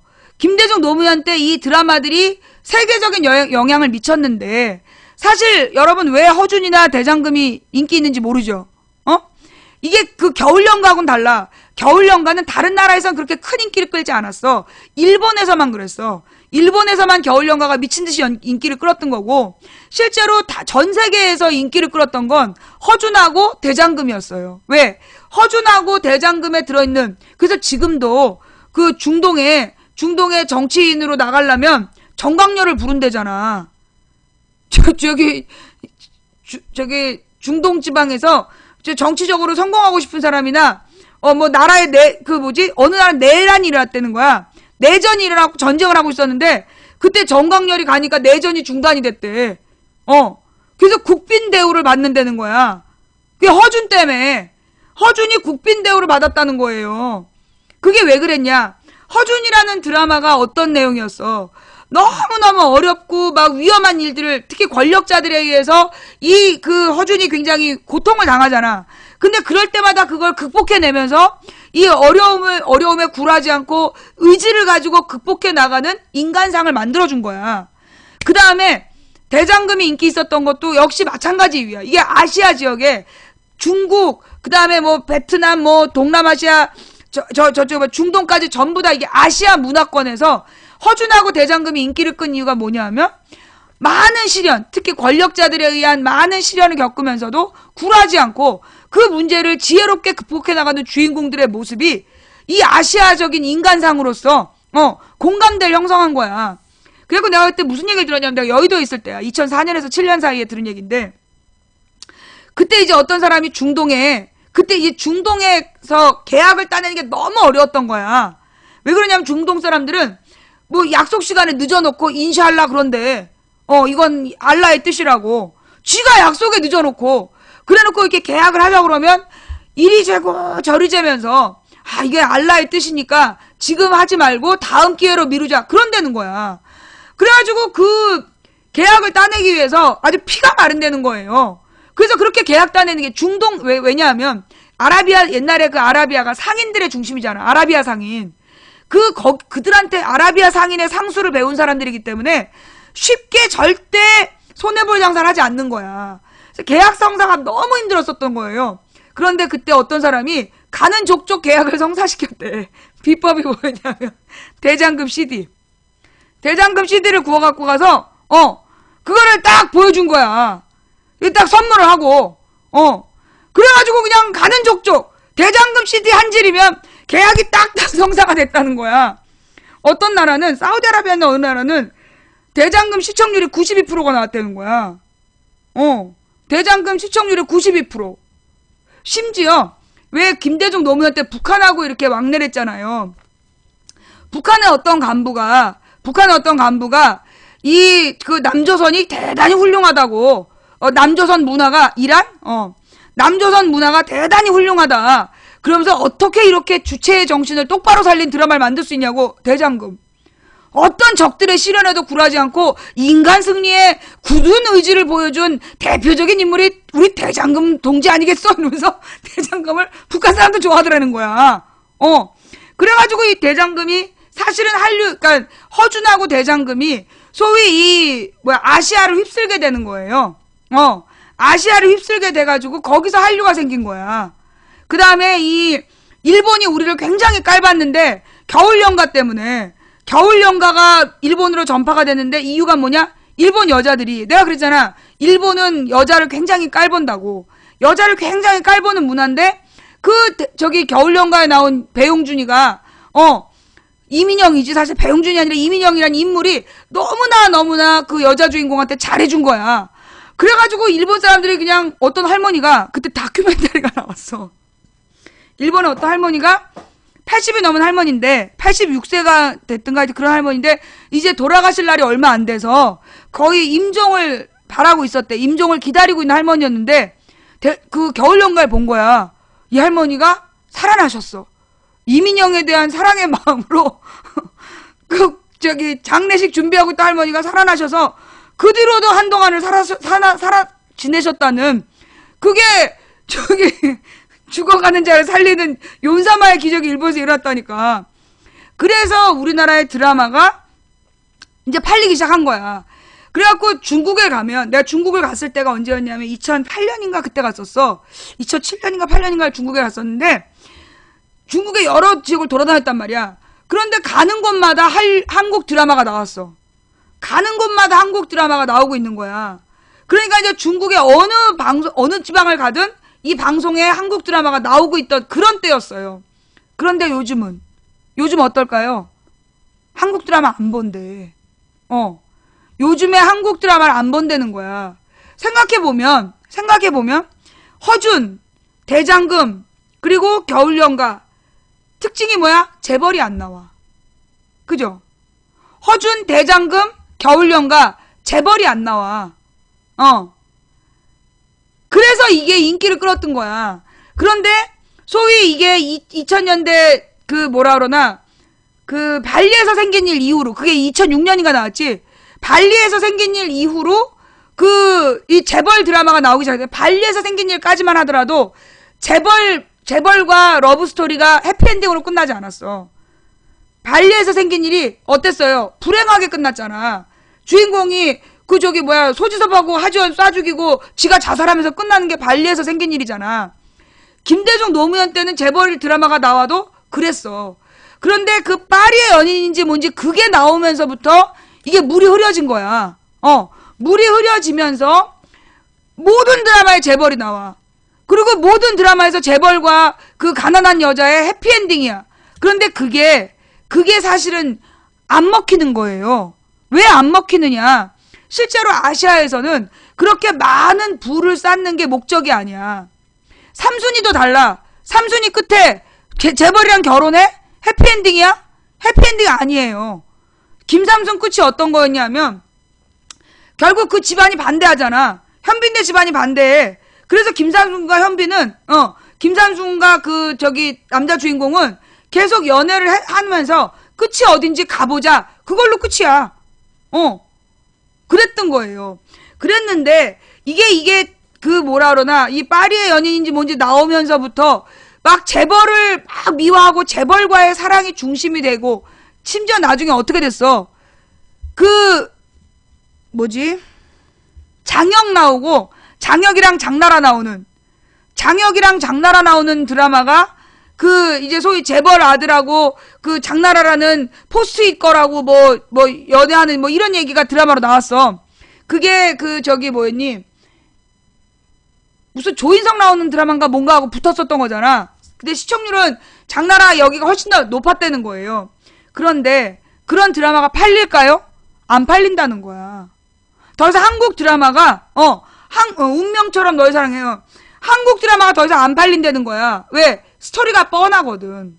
스토리가 너무 뻔하기 때문에 더 이상 한국 드라마가 팔리질 않는 데다가 그 드라마가 대만인가 무슨 중국 드라마를 리메이크한 거야. 얼마 전에 하지원 이준욱이가 나왔던 무슨 남사친 여사친 나왔던 그 드라마도 중국 드라마를 리메이크를 했다는 거예요. 그러다 보니까 실제로 이제 더 이상 한국 드라마에 소재가 없는 거야. 맨날 재벌과 가난한 여자의 사랑 이야기가 너무나 비현실적이기 때문에 그런 드라마가 더 이상 깔리지 않는다는 거지. 근데 유일하게 능력자 남자가 최근에 인기 끌었던 유일한 드라마가 뭐야? 그거 별그대 외계인이라 먹힌 거야. 걔가 재벌이었으면 안 먹혔는데 외계인이라서 먹혔던 거야. 그리고 이게 중국에서 이 별그대가 먹힌 이유가 전지현이 막대 먹은 여자. 전지현이 부자잖아. 부자 여자이고 되게 자기 주장이 강하고. 근데 이 중국 사람들이 그렇거든. 중국은 남자가 요리하는 게 당연하대요. 그거 알죠? 중국은 식당에서 그러니까 집에서 우리는 이제 요리사는 밖에서 남자들이 해도 집에 들어오면 여자가 요리하는 게 당연한 거로 생각하잖아. 중국은 남자가 요리하는 게 당연하다는 거야. 그러니까 중국은 칼도 크고 막 후라이팬도 크고 그러는 거야. 그런 걸 여자가 못 한다는 거지. 여자는 뭘 하냐? 애 낳고 바느질하고 애를 돌봐주고 이런 게 여자 일이지 요리는 남자 일인 거야. 커다란 후라이팬을 들고 막 불 지르고 그러니까. 그리고 주로 아침부터 다 사 먹어. 부부간에 아침에 그 동네마다 만두집 같은 게 있어요. 동네마다 만두집 같은 게 있어서 그 만두집에 만두집에서 간단하게 아침 식사를 사 먹고 그리고 출근을 해. 그게 이렇게 중국 사람들의 문화야. 그러니까 이제 뭐 여자가 요리를 잘하고 뭐 이렇게 통통통통통통 막 김치찌개 끓이다가 남편이 들어오면 뭐 앞치마를 두른 아내를 안고 안 통하는 거지. 중국에서 안 먹히는 거야. 근데 이제 이게 전지현이가 난장을 피우잖아. 그러니까 그게 중국 사람들한테 맞았던 거지. 그래가지고 하나 유행을 했던 거고 대부분은 안 팔린다는 거예요. 소재 자체가 지금 우리나라 한류 드라마가 이명박 박근혜 시대에 들었으면서 한류가 급격하게 꺼진 거야. 그러면 이렇게 급격하게 꺼진 이유가 드라마 탓일까요? 아니요. 박근혜 탓이에요. 말 같지도 않은 얘기 그만해라 이 망치년아. 무슨 얘기로 그렇게 얘기하냐. 전 세계에서 박근혜가 독재자의 딸이라는 거 다 보도가 나왔어. 그 박근혜가요 제품의 품질도 문제는 있어. 제품의 품질도 문제는 있는데 이거 박근혜하고 연관된 거예요. 이명박 박근혜 때문이야. 왜 이명박 박근혜 때문이냐. 실제로 이명박 박근혜가 되면서 재벌을 미화하고 재벌을 우상화하는 그 드라마를 적극적으로 홍보한 거야. 어떻게? 미디어에서. 괜찮은 우리나라예요. 뭐 괜찮아 사랑이야라든가 그 누구지? 그 작가 누구 그 사람의 드라마를 보면 되게 좋아. 그렇잖아. 굉장히 질 좋은 드라마들이 분명히 있었어. 힐러라든가 노희경 작가의 드라마들 힐러, 추격자 굉장히 좋은 드라마들이 있었어요. 황금의 제국 이런 거. 그런데 그런 드라마들 이름도 못 내밀고 시청률 한 자릿수에서 다 끝났잖아. 왜? 재벌 나오고 막 그 미남 미녀 나오고 꼭 첫 회에 샤워하고 그런 드라마들만 언론에서 계속 팔았잖아. 시청률이 높다 그러면서 그 프로에다가 광고 팔아먹고 그래서 서로 윈윈하면서 부자들끼리 돈 나눠 먹은 게 재벌 드라마야. 뭔 말인지 알아요? 그래서 노희경 같은 작가가 만드는 드라마들이 굉장히 인간의 철학적인 부분을 다뤘던 드라마들인데 언론에서 주목하지 않고 인기를 끌지 못하고 근데 실제로 더 많은 사람들이 매니아층을 구성해서 인기 있었어. 근데 그런 드라마들은 한국에서 시청률이 얼마 안 나오니까 안 팔려. 한국에서 시청률 높다고 덥석 사갖고 가서 보니까 개판이야. 그래서 망한 거야. 그게 첫 번째로 망한 이유인데 그렇게 만든 게 누구냐고. 그렇게 만든 게 이명박 박근혜야. 이명박 박근혜가 재벌들 부자들끼리만 돈 나눠 먹기 눈앞의 이익을 위해서 그렇게 미디어에서 서로 밀어주기 그래서 졸작의 재벌 드라마가 시청률 높게 나오고 광고비 나눠 먹고 모델료 많이 나눠 먹고 그러면서 한국의 문화의 수준을 떨어뜨린 거야. 더 우리나라에도 좋은 드라마 있어. 아직도 작품성 있는 드라마들이 있어. 그런데 그런 작품성 있는 드라마들은 팔려 안 팔려? 안 팔려. 왜? 우리나라 시청자들이 안 본 드라마니까. 결국 누가 만든 거예요? 재벌들이 그렇게 만들었는데 그렇게 할 수 있었던 이유가 뭐야? 이명박 박근혜의 가치관이 재벌 중심 가치관이었기 때문에 그런 게 막 진행이 된 거야. 근데 김대중 노무현 정부 시대에는 주류가 그렇지 않았어. 김대중 노무현 정부 때 드라마는 그렇게 재벌이 주인공이지 않았어. 그리고 재벌과의 해피엔딩이 주제가 아니야. 굉장히 현실적이고 그러면서도 온갖 시련을 견디면서 승리하는 인간의 상, 그게 중심이었어. 그래서 허준, 그래서 대장금, 그런 드라마들이 인기를 끈 거야. 겨울연가도 봐봐. 남자 주인공이 장님돼요. 시각장애인이 돼버리는 거야. 그게 무슨 해피엔딩으로 보여. 그럼에도 불구하고 진정한 사랑의 완성이라고 봤던 게 그 시대의 문화였던 거야. 다 모두 좋은 거였죠. 응? 그리고 막 그때는 서민들이 주인공인, 심지어 이효리가 무슨 공장에서 일했든가 무슨 마트에서 일했든가 그런 걸로 나오고 그랬다니까. 그러니까 그 시대에는 김대중 노무현 때는 우리나라 정치가 김대중 노무현이라는 그 두 대통령을 우리나라 사람들처럼 전 세계가 깔보지 않았다고. 영국 여왕도 노무현 대통령에게 예의를 다했고 심지어 김대중 대통령 때는 한국에 방문까지 했잖아.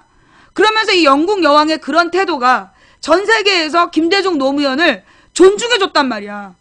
이 노벨상, 노벨 평화상을 준다고 그 한국의 몇몇 미친 새끼들이 편지 보내갖고 주지 말라고 개지랄 떨고 국제적인 망신을 떨었지만 그럼에도 불구하고 김대중 대통령과 노무현 대통령은 한국이 경제 성장만 한 게 아니라 민주주의를 이룬 상징이었던 거야.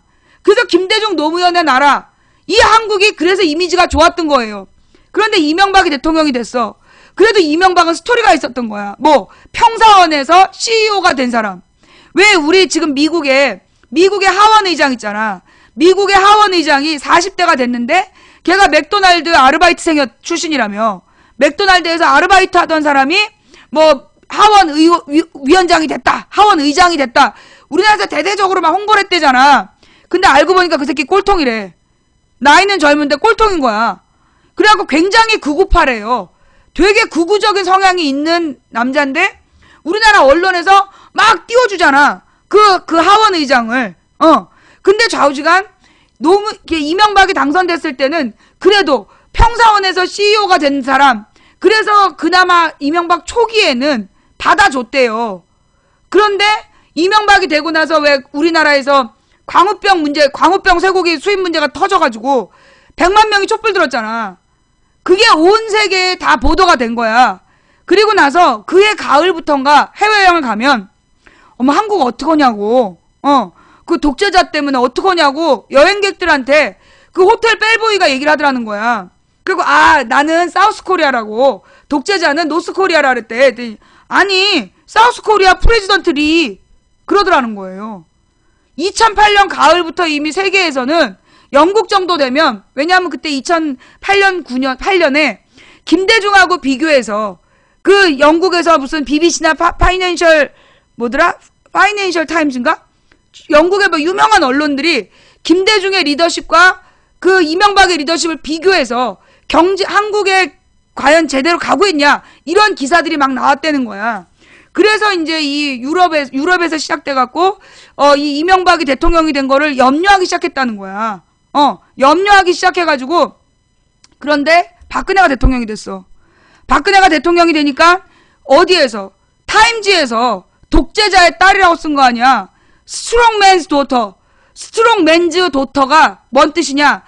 독재자의 딸이라는 표현이라는 거야. 강력한 사람의 딸이 아니라 스트롱맨이라는 표현이 독재자를 의미하고, 아예 그 타임지 표지기사에 독재자의 딸 한국의 대통령 되다, 이게 메인이었어. 그러면 그 스트롱맨 딸이 그래도 민주적으로 정치했다면 한국의 이미지가 낙후되지 않아. 그런데 무슨 일이 있었어요? 국정원 여직원 댓글 사건 드러났지? 전 세계 보도됐습니다. 근데 어떻게 했죠? 이석기한테 내란 음모죄 씌워가지고 국정원 여직원 사건 넘어갔죠. 근데 이석기 구속하고 통진당 문제 일으킨 거, 통진당을 비판하고 해산시킨 거, 그게 한국의 이미지를 더 나쁘게 한 거야. 어떤 민주주의 국가에도 대통령이 지금 대법원에서 이석기가 내라는 뭐 하지 않았다고 나왔잖아. 내라는 뭐 무죄 받은 이석기를 핑계로 정당 하나를 없애버린 일. 근데 유엔 조사단에서 지금 조사하고 있는 사건이야. 통진당 사건이. 그랬지. 그것만 있었으면 좀 그래. 그 사건만으로도 박근혜와 한국의 이미지는 땅바닥에 꽂혔는데, 어머, 지하로 파고 들어간 사건 있었어. 세월호 사건. 국민 수백 명이 죽는데 대통령이 7시간 동안 실종됐었다. 나와서 헛소리했고 허위 보도했다. 거기다가 심지어 그 선원들이 미국 텔레비전에서 보도가 나왔잖아. 우리는 지시를 받고 배에서 탈출했다. 보도로 나갔어. 전 세계에서 세월호에 대해서요, 우리나라보다 더 많이 오랫동안 보도했어. 우리나라 언론은 5월 16일인가 17일 이후에 보도를 일체 끊었지만 다른 나라는 그 뒤로도 세월호 보도를 한 거야. 그래서 우리나라의 이미지가 국정원 여직원 사태, 통진당 사태, 그리고 이 세월호 사태로 땅바닥에 떨어져 있었지만 그래도 한국의 자연이 아름답고 한국 사람은 그래도 좋다. 그러면서 여행을 오다가 메르스가 터졌네. 메르스 어떻게 했어, 박근혜가? 메르스 아니라고 그랬잖아, 박근혜 정부에서. 메르스 아니라고 똥꼬지 피우고 쌍욕을 하다가 6일 만에 전국으로 퍼져버린 거 아니야.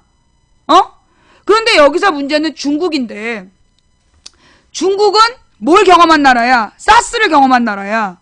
중국에서 사스로 800명인가 죽었대. 그죠? 아니야. 8천 몇 명이 감염되고 300 몇십 명이 죽었던가? 그러니까 중국에서는 사스 때문에 수백 명이 죽은 거야. 수백 명이 죽고 수천 명이 질병을 앓았던 거야. 그래서 전염병에 대한 공포가 굉장히 컸던 거야. 그리고 이제 옛날에 비해서 중국도 미디어가 발달해서 그런 옛날에는 이제 각 마을마다 소식이 잘 안 전달되고 그랬는데 이제는 소식이 다 전달이 되는 거야. 그래서 중국에서도 그 사스나 이런 문제가 전 국민이 다 알았던 거야. 어느 특정 지역에만 있었던 게 아니라 전 국민이 사스 문제를 알았고 거기서 수천 명이 감염되고 수백 명이 죽었다라는 게 중국인을 공포로 몰아넣었던 거예요. 그런데 우리나라에 메르스 사태가 터졌어. 그런데 이 메르스 사태 정부에서 제대로 대처했어? 못했어? 전혀 안 했잖아. 정부에서 대처를 안 하면서 메르스가 기하급수적으로 퍼졌던 거잖아. 그래서 문제는 뭐냐? 중국 사람들 아무리 오라 그래도 안 오는 거야. 물론 지금 중국 경제도 어려워. 중국도 원래 2자릿수 성장을 하다가 지금 1자릿수 성장으로 떨어져서 중국 경제도 지금 위축되고 있어.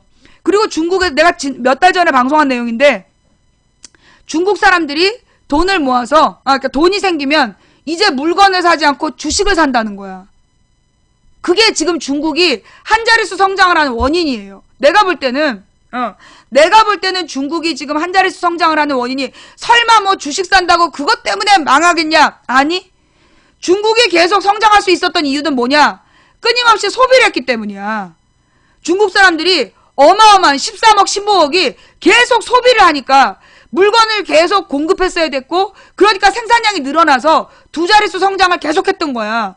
그런데 이 브릭스라고 그러면서 브라질, 러시아, 인도, 차이나를 막 세계 주식시장을 주무르는 새끼들이 뛰었잖아. 그래서 주식 거품을 만들고 그래서 막 주식값을 올린 다음에 먹튀하고 싹 빠졌어. 그런데 중국 사람들은 막 그 시장 인구 때문에 소비 능력이 계속 있고 그로 인해서 성장이 계속 되니까 브라질이나 인도, 러시아보다 오래 간 거야. 그러면서 뭐 주식 거품에 중국 사람들이 빠져가지고 스님들이 절간에 앉아서 주식한대잖아. 스님들이 절간에 앉아서 주식하고 막노동에서 5,000원을 벌고 그걸로 주식을 산대. 그러니 뭐가 멈췄어? 소비가 멈춘 거야. 중국에서 소비가 멈추니까 성장이 안 되는 거야. 중국의 성장 둔화를 뭐 미국의 달러 문제 이런 걸로 본 사람들도 있지만 내가 볼 때 중국이 그렇게 강한 나라로 성장할 수 있었던 이유는 소비 능력 때문이었어. 소비 능력. 계속해서 소비를 해줘야 생산이 일어나고 그래서 경제가 돌아가는 거였는데 모든 사람이 뭐해? 부자들은 부동산에 그 다음에 가난한 사람들까지도 주식에 돈을 묶어두는 바람에 멈춰버리는 거야. 점점점 기층이 멈추면서 중국 경제가 성장세가 둔화되고 있다고. 그러니 우리나라에 오겠어? 그런데다가 솔직히 이 중국에서 혐한 분위기는 왜 일어났을까요? 중국에서 혐한 분위기는 왜 일어났어? 누구 때문이야? 이명박 때문에. 이명박 초기에 이명박이 미국에다가 줄을 서기 위해서 중국 외교관을 불러다가 막 야단치고 그랬어. 이게 외교적인 엄청난 결례였던 거야. 불만이 있으면 뭐 서신을 보낸다든가 아니면 밑에 사람을 통해서 애둘러서 살짝 얘기하고 가는 게 그게 이 외교적인 관례였는데, 이 이명박이가 미국에 줄 섰다라는 걸 확실히 보여주기 위해서 중국을 너무나 막대한 거야. 중국을 너무나 막대하면서 그때 무슨 문제였더라? 중국에다가 뭔 시비를 걸어가지고 중국 지가 잘못해놓고 중국 외교관을 불러다가 덤태기를 씌워서 막 비난을 한 거야. 불러서. 그래가지고 중국이 너무나 화가 나갖고 어떻게 했어요? 그 외교관을 데려가 버렸어. 이틀인가 3일 동안 우리나라에 주한 중국 외교관이 없었던 적이 있었어. 그게 중국의 최대 항의 표시였어요, 그게. 그 당시에 굉장히 심각한 외교적인 문제였다고. 거기다가 중동. 이명박이가 중동에 가가지고 눈앞의 이익을 위해서 막 계약을 했는데 그 계약한 당사자들이 무슨 이상한 반군들, 크루드족 반군, 족장 뭐 이런 애들이랑 사인하고 거기 가서 뻘짓거리를 하고 돌아다닌 거야. 그러다가 심지어 어떤 일이 있었냐? 리비아에서 그러니까 미국의 정보원들이 몽땅 다 추방당한 상태라서 리비아의 정보를 미국이 갖지 못한 거야. 그러니까 이 미국에서 이명박한테 지시를 내렸어. 뭐 지시를 했는지 부탁을 했는지, 야, 리비아의 정보를 너네 한국 외교관이 입수해서 미국으로 보내. 그런 거야. 그러자 이 한국 외교관이 네? 그러고 가가지고 리비아에서 정보를 수집하고 미국으로 보내다 걸린 거야. 그래서 추방당했어. 리비아에서 외교관이 추방당하면서 거기 수천 명 한국인들이 거기서 일하고 있었는데 완전히 낙동강 오리알 될 뻔한 사건이 있었다니까. 그래서 중동 외교 망쳤지. 그 다음에 중국 외교 망쳤지. 그러면서 이제 이 한국에 대한 이미지가 점점점 나빠지기 시작한 거야. 그런데 박근혜가 2014년 1월에 뭔 짓 했어요? 2013년에 범죄지. 2013년 여름 유우성이 간첩죄 무죄를 판결받자 국정원을 심양으로 보내서 중국에 공문서를 위조했어. 한 장도 아니고 3장이나. 중국의 공문서를 3장이나 위조해가지고 한국 법원에다가 그걸 제출한 거야. 공문서로. 정부에서.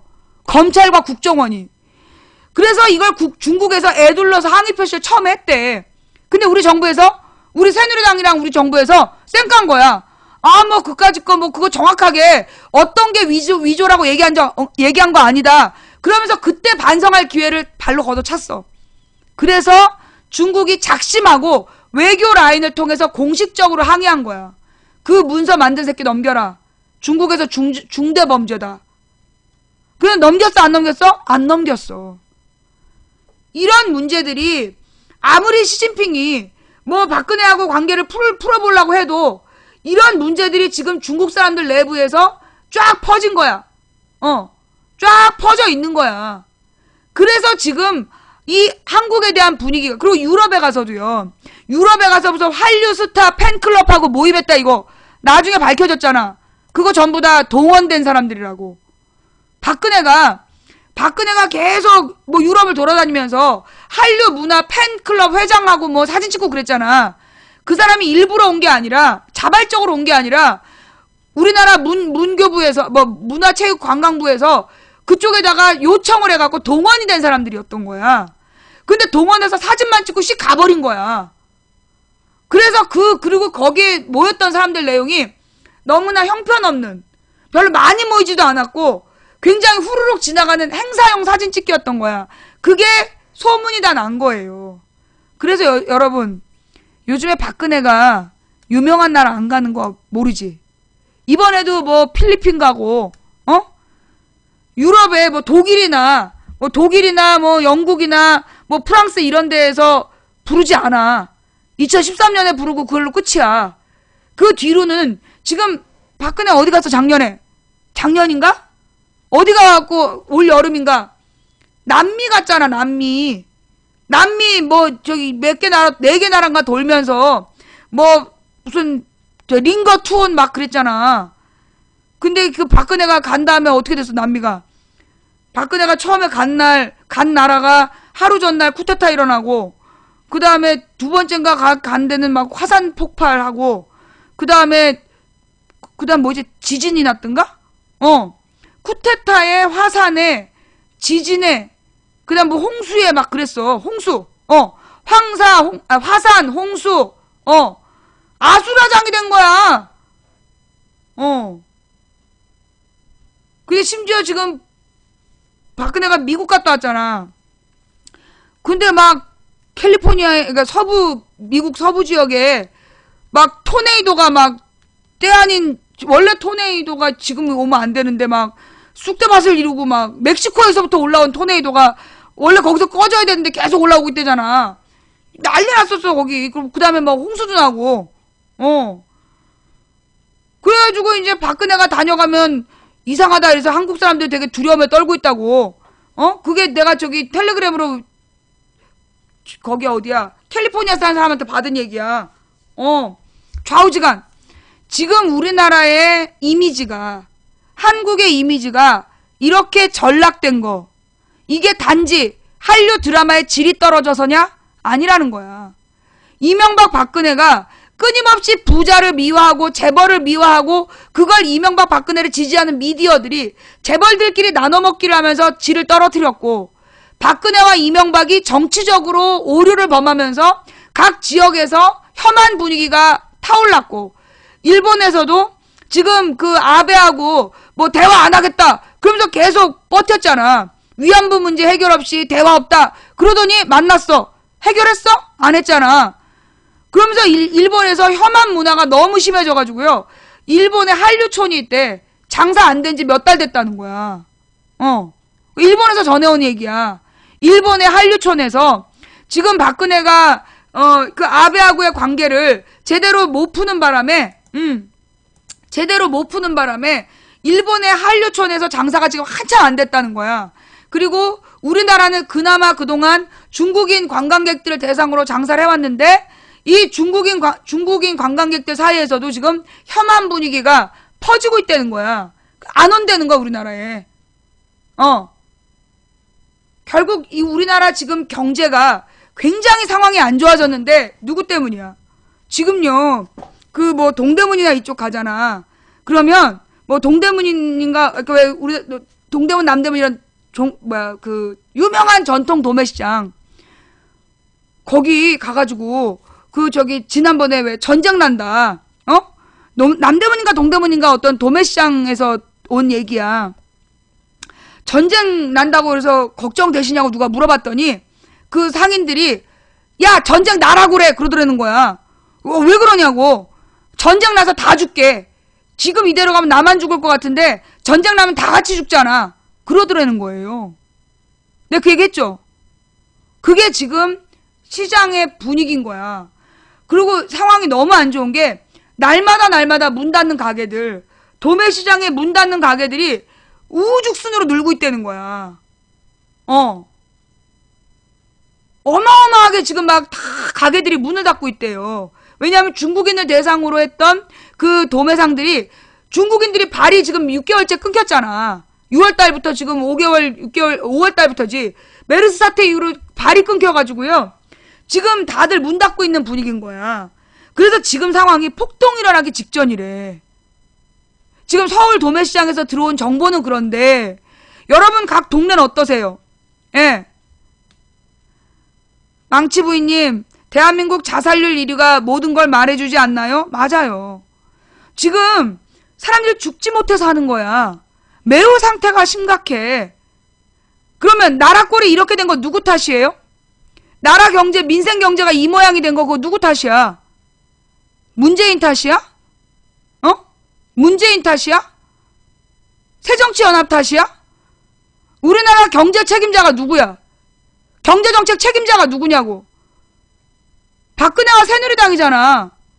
그런데 박근혜와 새누리당이 그러면 돈이 없다로 노인들한테 그 연금도 안 주고 그랬잖아.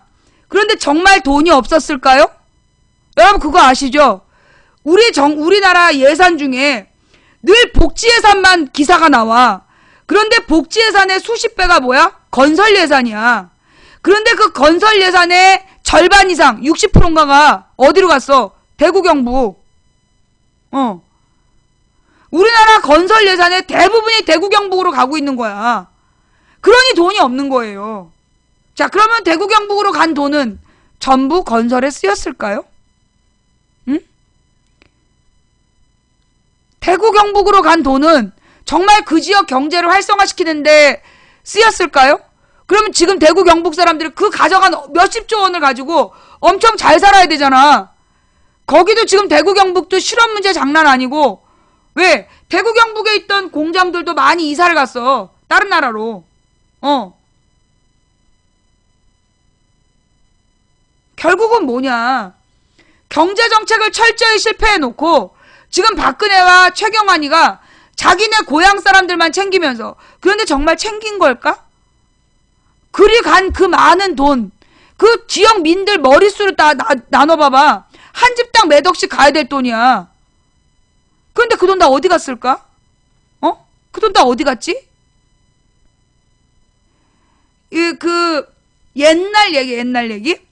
옛날부터 지방자치제에서 예산했을 때 말이에요. 예산을 쓸 때 가령 뭐 복지 예산이라든가 뭐 이런 예산은 그 이제 예산 중에 전문 용어로 불용이라는 게 있어.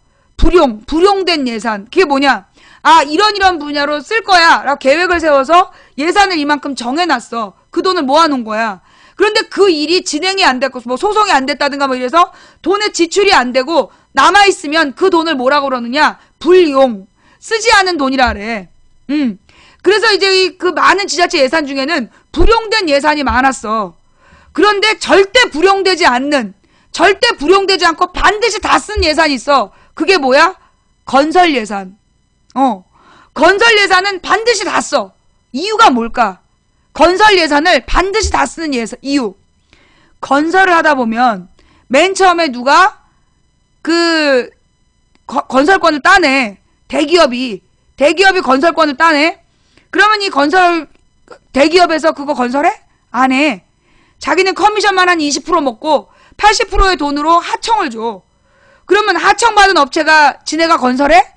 안 해. 거기서 또 한 20% 띄어먹고 3청을 줘. 그러면 3청으로 들어간 애들은 실제로 비용이 60%인데 실제 비용이 60% 70%고 나머지가 이윤인데 이미 윗대가리 둘이 60% 40% 띄어먹고 원가보다 모자란 돈으로 보내오는 거야. 그래서 어떻게 해요? 원가보다 모자란 돈으로 건설하면서도 자기가 이윤을 남겨야 되니까 부실공사를 하는 거야. 그래서 날마다 공사가 끊이질 않는 거야. 그럼 그 돈은 다 어디 갔을까? 대기업이 20% 띄어먹고 중간 업체가 20% 띄어먹은 돈은 그 업체가 먹었을까? 천만의 말씀 만만의 콩떡. 해당 지역의 정치인들과 나눠 먹은 돈이죠. 그러니까 매번 건설 예산을 잔뜩 따다가 특히 선거 전에 건설 예산을 엄청 따가요. 그 돈은 정말 건설에 쓰일까요? 혹시 특정인의 선거 비자금으로 사용되는 건 아니겠죠? 자, 나는 절대 뭐 이 건설 예산이 특정 정치인의 정치장으로 쓰였다는 얘기는 안 했어. 아니겠죠? 라고 얘기했지. 잠깐 또 한번 끊어갈까요? 뭐 별풍선 리액션을 계속 묻고 계신 분들이 계시는데요. 우리 망치부인 방송에서 이 별풍선 리액션은 별풍선에 대한 리액션은 딱 두 가지입니다. 9,999개까지는 못 본 척 리액션 나갑니다. 그런데 다른 리액션이 하나 있죠. 10,000개를 한번 쏴보세요. 그러면 바로 블랙 걸어드립니다. 이 10,000개를 쏘시면 바로 블랙 걸어드리는 게 리액션이고요. 10,000개 밑으로는 못 본 척 해드립니다. 자꾸만 리액션 안 하냐고 물어보는 사람. 리액션 하고 있잖아, 못 본 척. 그럼 왜 망치부인은 10,000개 쏘면 블랙인가요? 남편이 시의원이야. 서울 시의원인데, 한 번에 10,000개를 쐈다는 게 100만 원어치잖아. 물론 내가 환전하면 다른 금액이지만, 어쨌거나 100만 원어치 별풍선을 쏘면 김영란법에 걸려. 김영란법에 걸리기 때문에 10,000개 쏘면 바로 블랙 걸어. 그러니까 나한테 그런 거 함부로 쏘면 안 돼. 뭐 정 블랙 걸리고 싶다면 한번 쏴보든가. 그거 말고도 블랙 걸리는 다양한 방법이 있어. 예. 자, 그러면 오늘의 중요한 이야기. 자, 뭐요? 아까 물어봤으니까 다시 한번 공지하고 갈게요. 자, 아까도 말씀드렸다시피 오늘 저녁 7시 카톨릭 청년회관. 예, 이게 어디 있어요? 홍대 있고요. 예. 홍대 입구역 2번 출구 앞에 카톨릭 청년회관이 있는데 거기서 7시부터 고상만 조사관의 책 그 북콘서트가 있어요. 예. 그 북콘서트에 참여할 겁니다. 여러분들도 가능하신 분들은 홍대 근처에 계시는 분들은 예, 그쪽으로 와주시면 이 저자의 사인도 받으시고 예, 책을 사서 저자의 사인도 받으시고 그리고 이 망치분이랑 인증사진도 찍으시고 예, 그러실 수 있습니다.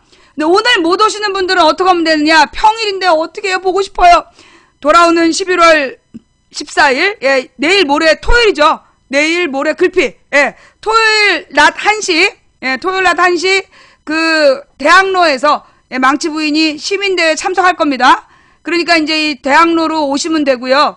근데 대학로로 지방에서 올라가느라고 그 시간에 못 와요. 6시에 예, 6시에 광화문인가 서울시청 광장인가 광화문? 이제 그날 저녁 6시에 집중 그 대회가 있어요. 예. 그러니까 이제 11월 14일은 망치 부인을 보러 오실 수 있습니다. 예. 그래서 일찍 오실 수 있는 분은 1시 반까지 대학로로 오시고요. 그다음에 그 시간까지 못 오시는 분들은 6시에 광화문으로 오시면 됩니다. 그날 망치 부인이 계속해서 방송을 하고 있을 거니까 예, 방송 보시면서 찾아오시면 돼요. 예. 예. 자, 그다음 이제 오늘 두 번째 이야기로 넘어갈게요. 두 번째 이야기. 뭐냐? 박근혜가 오늘 사고를 쳤어. 무슨 사고? 예.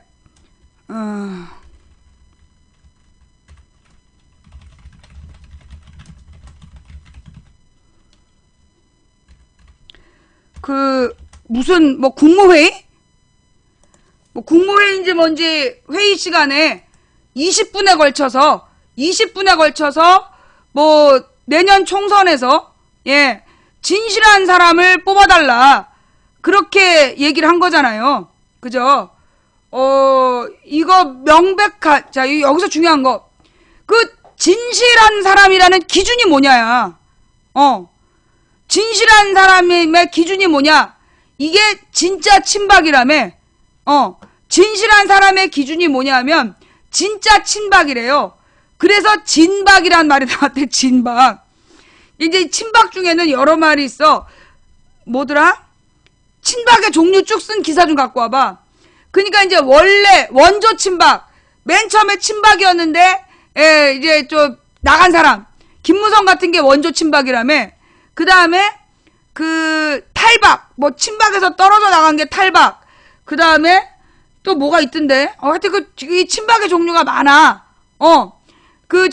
새로운 친박 세력은 신박 세력이고 그렇다는 거야. 근데 이제 박근혜가 진실한 사람을 뽑아주세요. 이 말이 한마디로 박근혜를 진짜로 지지하는, 정말 박근혜만 지지하는 그런 사람을 뽑아달라는 표현이라는 거야. 근데 이게 이제 어떤 개념이냐? 선거에 개입하는 개념이다. 관련한 뉴스가 지금 많이 올라와 있죠? 예.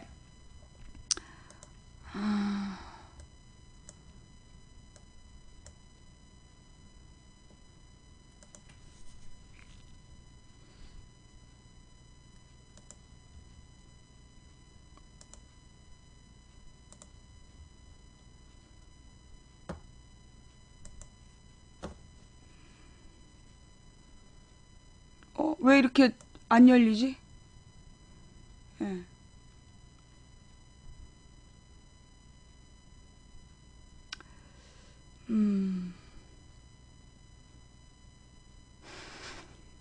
미치겠다.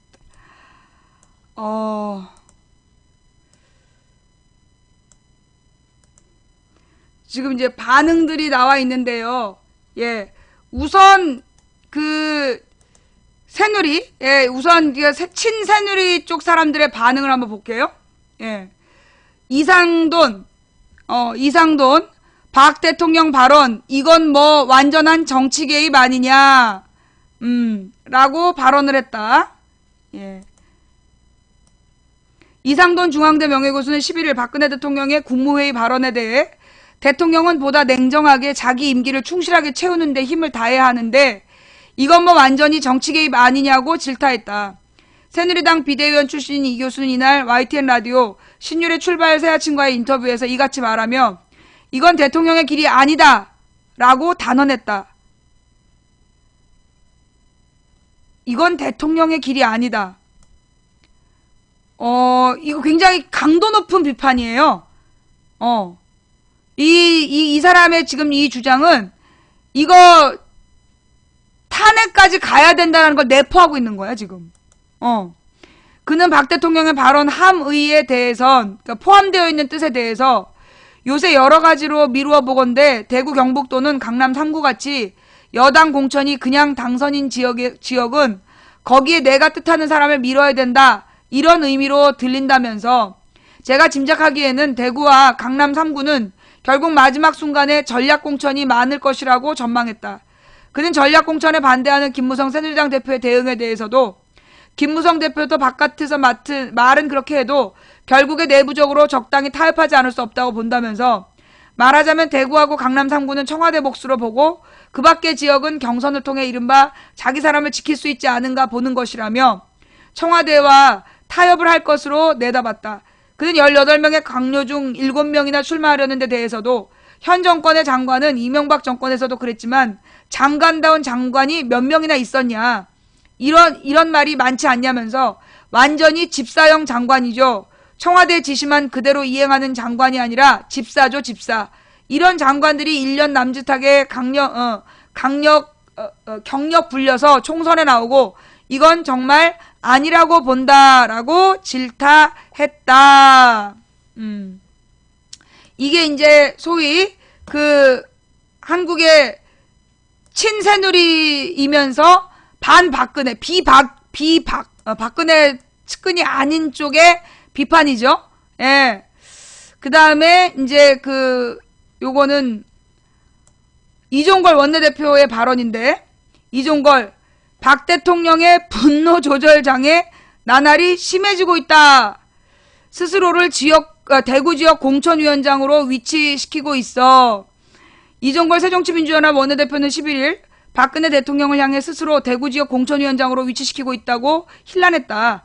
이 원내대표는 이날 오전 국회에서 열린 최고위원회 회의에서 서민들은 하루하루가 힘겹다고 하는데 출마 대기표를 뽑은 장관 참모들과 그 속에 대통령이 무슨 염치로 민생을 입에 담나라고 비난하면서 이같이 말했다. 그는 박 대통령의 총선 개입 발언에 대해서도 습관적으로 선거 개입 발언을 하고 있다며 측근 공천에만 몰두하는 대통령의 발언은 유체 이탈을 넘어 영원 포기 발언이라고 맹비난했다. 그는 나아가 박 대통령의 분노 조절 장애가 나날이 심해지면서 국민 분노 조절도 한계에 달했다며 첫 단추부터 잘못 끼운 국정회의 미련을 접고 민생 회복에 힘쏘더라고 목소리를 높였다. 전병헌 최고위원도 장관을 총선용 자격 정도로 생각하는 이 같은 풍토에서 계속되는 쪼가리 개각으로 조각난 국정은 민생을 완전히 누더기화시키고 있다며 내각이 온통 총선이고 대통령도 온통 총선 생각뿐인 상황에서 과연 내년 총선이 공정히 관리될지 심각하게 우려된다고 가세했다. 심각하죠? 지금 아웅산 수치 어떻게 됐어요? 네, 아웅산 수치 쪽. 내가 오늘 아침에 확인된 내용은 이미 90% 이상의 압도적인 지지를 받고 있는데 아웅산 수치의 당이 그런데 맨 마지막 지금 선관위에서 맨 마지막 선거 결과를 지금 발표를 안 한다는 거야. 지금 70% 정도를 개봉을 했는데 90%가 아웅산 수치 쪽이 이겼다는 거야. 근데 나머지 부분에 대해서는 개표 결과를 발표를 안 하고 있대요. 예. 그런데 이 나라의 문제가 뭐냐면 한 번 투표한 사람이 버마의 문제가 여러분 버마하고 미얀마의 차이 아세요? 원래 이 나라의 이름이 버마야. 그런데 그 군부 독재자가 지 멋대로 미얀마라고 이름을 바꾼 거야. 그래서 미얀마라고 불렀는데 여전히 그 민주주의자들은, 그 버마의 민주주의자들은 버마라는 이름으로 부르는 거예요. 그래서 공식 명칭은 미얀마지만 그래서 이번에 버마라고 바꾸는 말이 나오잖아. 지금 현 정권이 이름을 바꾼 미얀마라는 말에 반대해서 버마라는 표현을 쓰고 있는 거야. 근데 좌우지간 지금 이 버마에서 그 70%를 개봉했는데 아웅산 수치 정당이 압도적으로 대승을 하고 있었단 말이야. 근데 지금 30% 정도가 남아있는 개표를 공개를 안 하고 있다는 거예요. 그래서 여기서 개표 부정이 일어나지 않겠느냐라는 얘기가 있대. 근데 이제까지 투표를 하는 데 있어서 여기는 이제 그 워낙 투표 관리가 제대로 안 됐대요. 그래서 한 번 투표하고 또 하고 그랬대. 그동안에 매번 군부 독재자가 집권할 수 있었던 게 한 번 투표하고 또 하고 그랬대. 그러다가 이번 투표부터 어떻게 했냐? 투표한 사람은 보라색 페인트를 칠했다는 거야. 투표한 사람의 손가락에다가 보라색으로 칠을 했대요. 그러면 다시 와서 투표를 못 하는 거야. 그래서 지금 보라색 손가락이 버마를 바꾸고 있다. 그 말이 나온 거야. 그러니까 이제 보라색 손가락에다 칠을 한 사람은 이미 투표했기 때문에 다시 못하게 하니까 아웅산 수치 쪽이 대승을 거두게 된대요. 그런 거야. 그랬더니만 지금 이 현 집권 세력이 이 개표 조작을 하려고 한다. 그런 얘기가 있어서 지금 분위기가 심상치 않고, 그러니까 버마 민주주의자들도 우리가 압승했다. 언제나 우린 이겨왔다. 그러나 매번 선거 결과는 달랐다. 이제 그러면서 지금 얘기를 하고 있다는 거예요. 분위기가 그렇대. 좌우지간 지금 그런 상황인데, 이 선거관리위원회가 지금 대통령이 공정한 선거를 위해서 절대 선거 중립의 의무를 지켜야 돼. 어느 특정 후보를 지지하거나 어느 특정 후보를 당선시키기 위해서 발언을 하면 된다, 안 된다? 안 되는 거야. 그런데 지금 박근혜가 이 국무회의에 20분이나 할애해서 자기가 찍은 사람을 뽑으라고 협박을 한 거야, 국민을. 대구하고 강남 3구를. 그러니까 아마 대구 사람들이랑 강남 3구 사람들은 등신인가 봐. 박근혜가 그렇게 협박하면 막 찍나 봐요. 그래요? 그러니까 대구 사람들하고 강남 3구 사람들은 이게 좀 약간 등신 같은가 봐. 박근혜가 이렇게 협박하면 그냥 막 찍는 모양이에요. 되게 모자란 사람들인가 봐. 그죠? 안 그러면 박근혜가 뭐 믿고 저러겠어. 대구하고 강남 3구에서는 진박만 뽑아라. 그러면 거기 막 시키는 대로 찍어주는 거야? 그런 사람들이야? 나는 정말 이 대구하고 강남 3구 좀 지켜보고 싶어요. 거기도 애들이 있어. 대구에도 민주주의가 뭔지 배우고 자라는 아이들이 있고, 강남 3구에도 민주주의가 뭔지 배우고 자라는 아이들이 있어. 그런데 이게 대한민국은 아이들은 뭐라고 배우느냐, 교과서에서 삼권이 분립된 나라다라고 배워요. 우리나라 대통령제가 굉장히 강력한 대통령제야. 그래서 그 대통령을 견제하기 위해서 국회가 대통령의 국정을 감시하고 조사하고, 그리고 예결산에 대해서 심사하고, 정부 기구를 개편할 때 반드시 개입하고 감시하도록 되어 있는 게 국회다. 그런데 지금 대통령이 자기 말 잘 들을 사람을 국회의원으로 뽑으라고 지금 지시를 한 거야. 대구 시민들하고 강남 3구 시민들한테. 난 대구 시민들하고 강남 3구 시민들이 여기에 대해서 대대적으로 항의해야 된다고 봐요. 이건 대한민국이 자유민주주의가 아니라는 거야. 무슨 대통령의 노비 내지는 대통령의 종처럼 보는 거야. 나는 대구 사람들의 반응이 궁금해. 이런 거에 익숙해요? 박근혜 노비예요? 대구 사람들 박근혜 노예야? 노비야? 시키면 시키는 대로 하는 뭐 박근혜 노비들이야?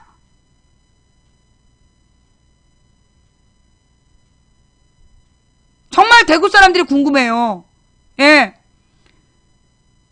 지금 대구에서 이 방송 시청하고 계신 분들, 대구 어느 지역이다, 대구 무슨 구다 라고 밝히고 한번 문자 한번 보내보세요. 예. 지금 대구의 정서. 대구 사람들은 박근혜가 그렇게 지시 내리면 박근혜가 찍으라는 사람 막 찍는 분위기인가 봐요. 대구에 계신 시청자 여러분들의 그 문자 참여, 그게 진짜 진심인지, 대구 사람들은 그렇게 생각하는지,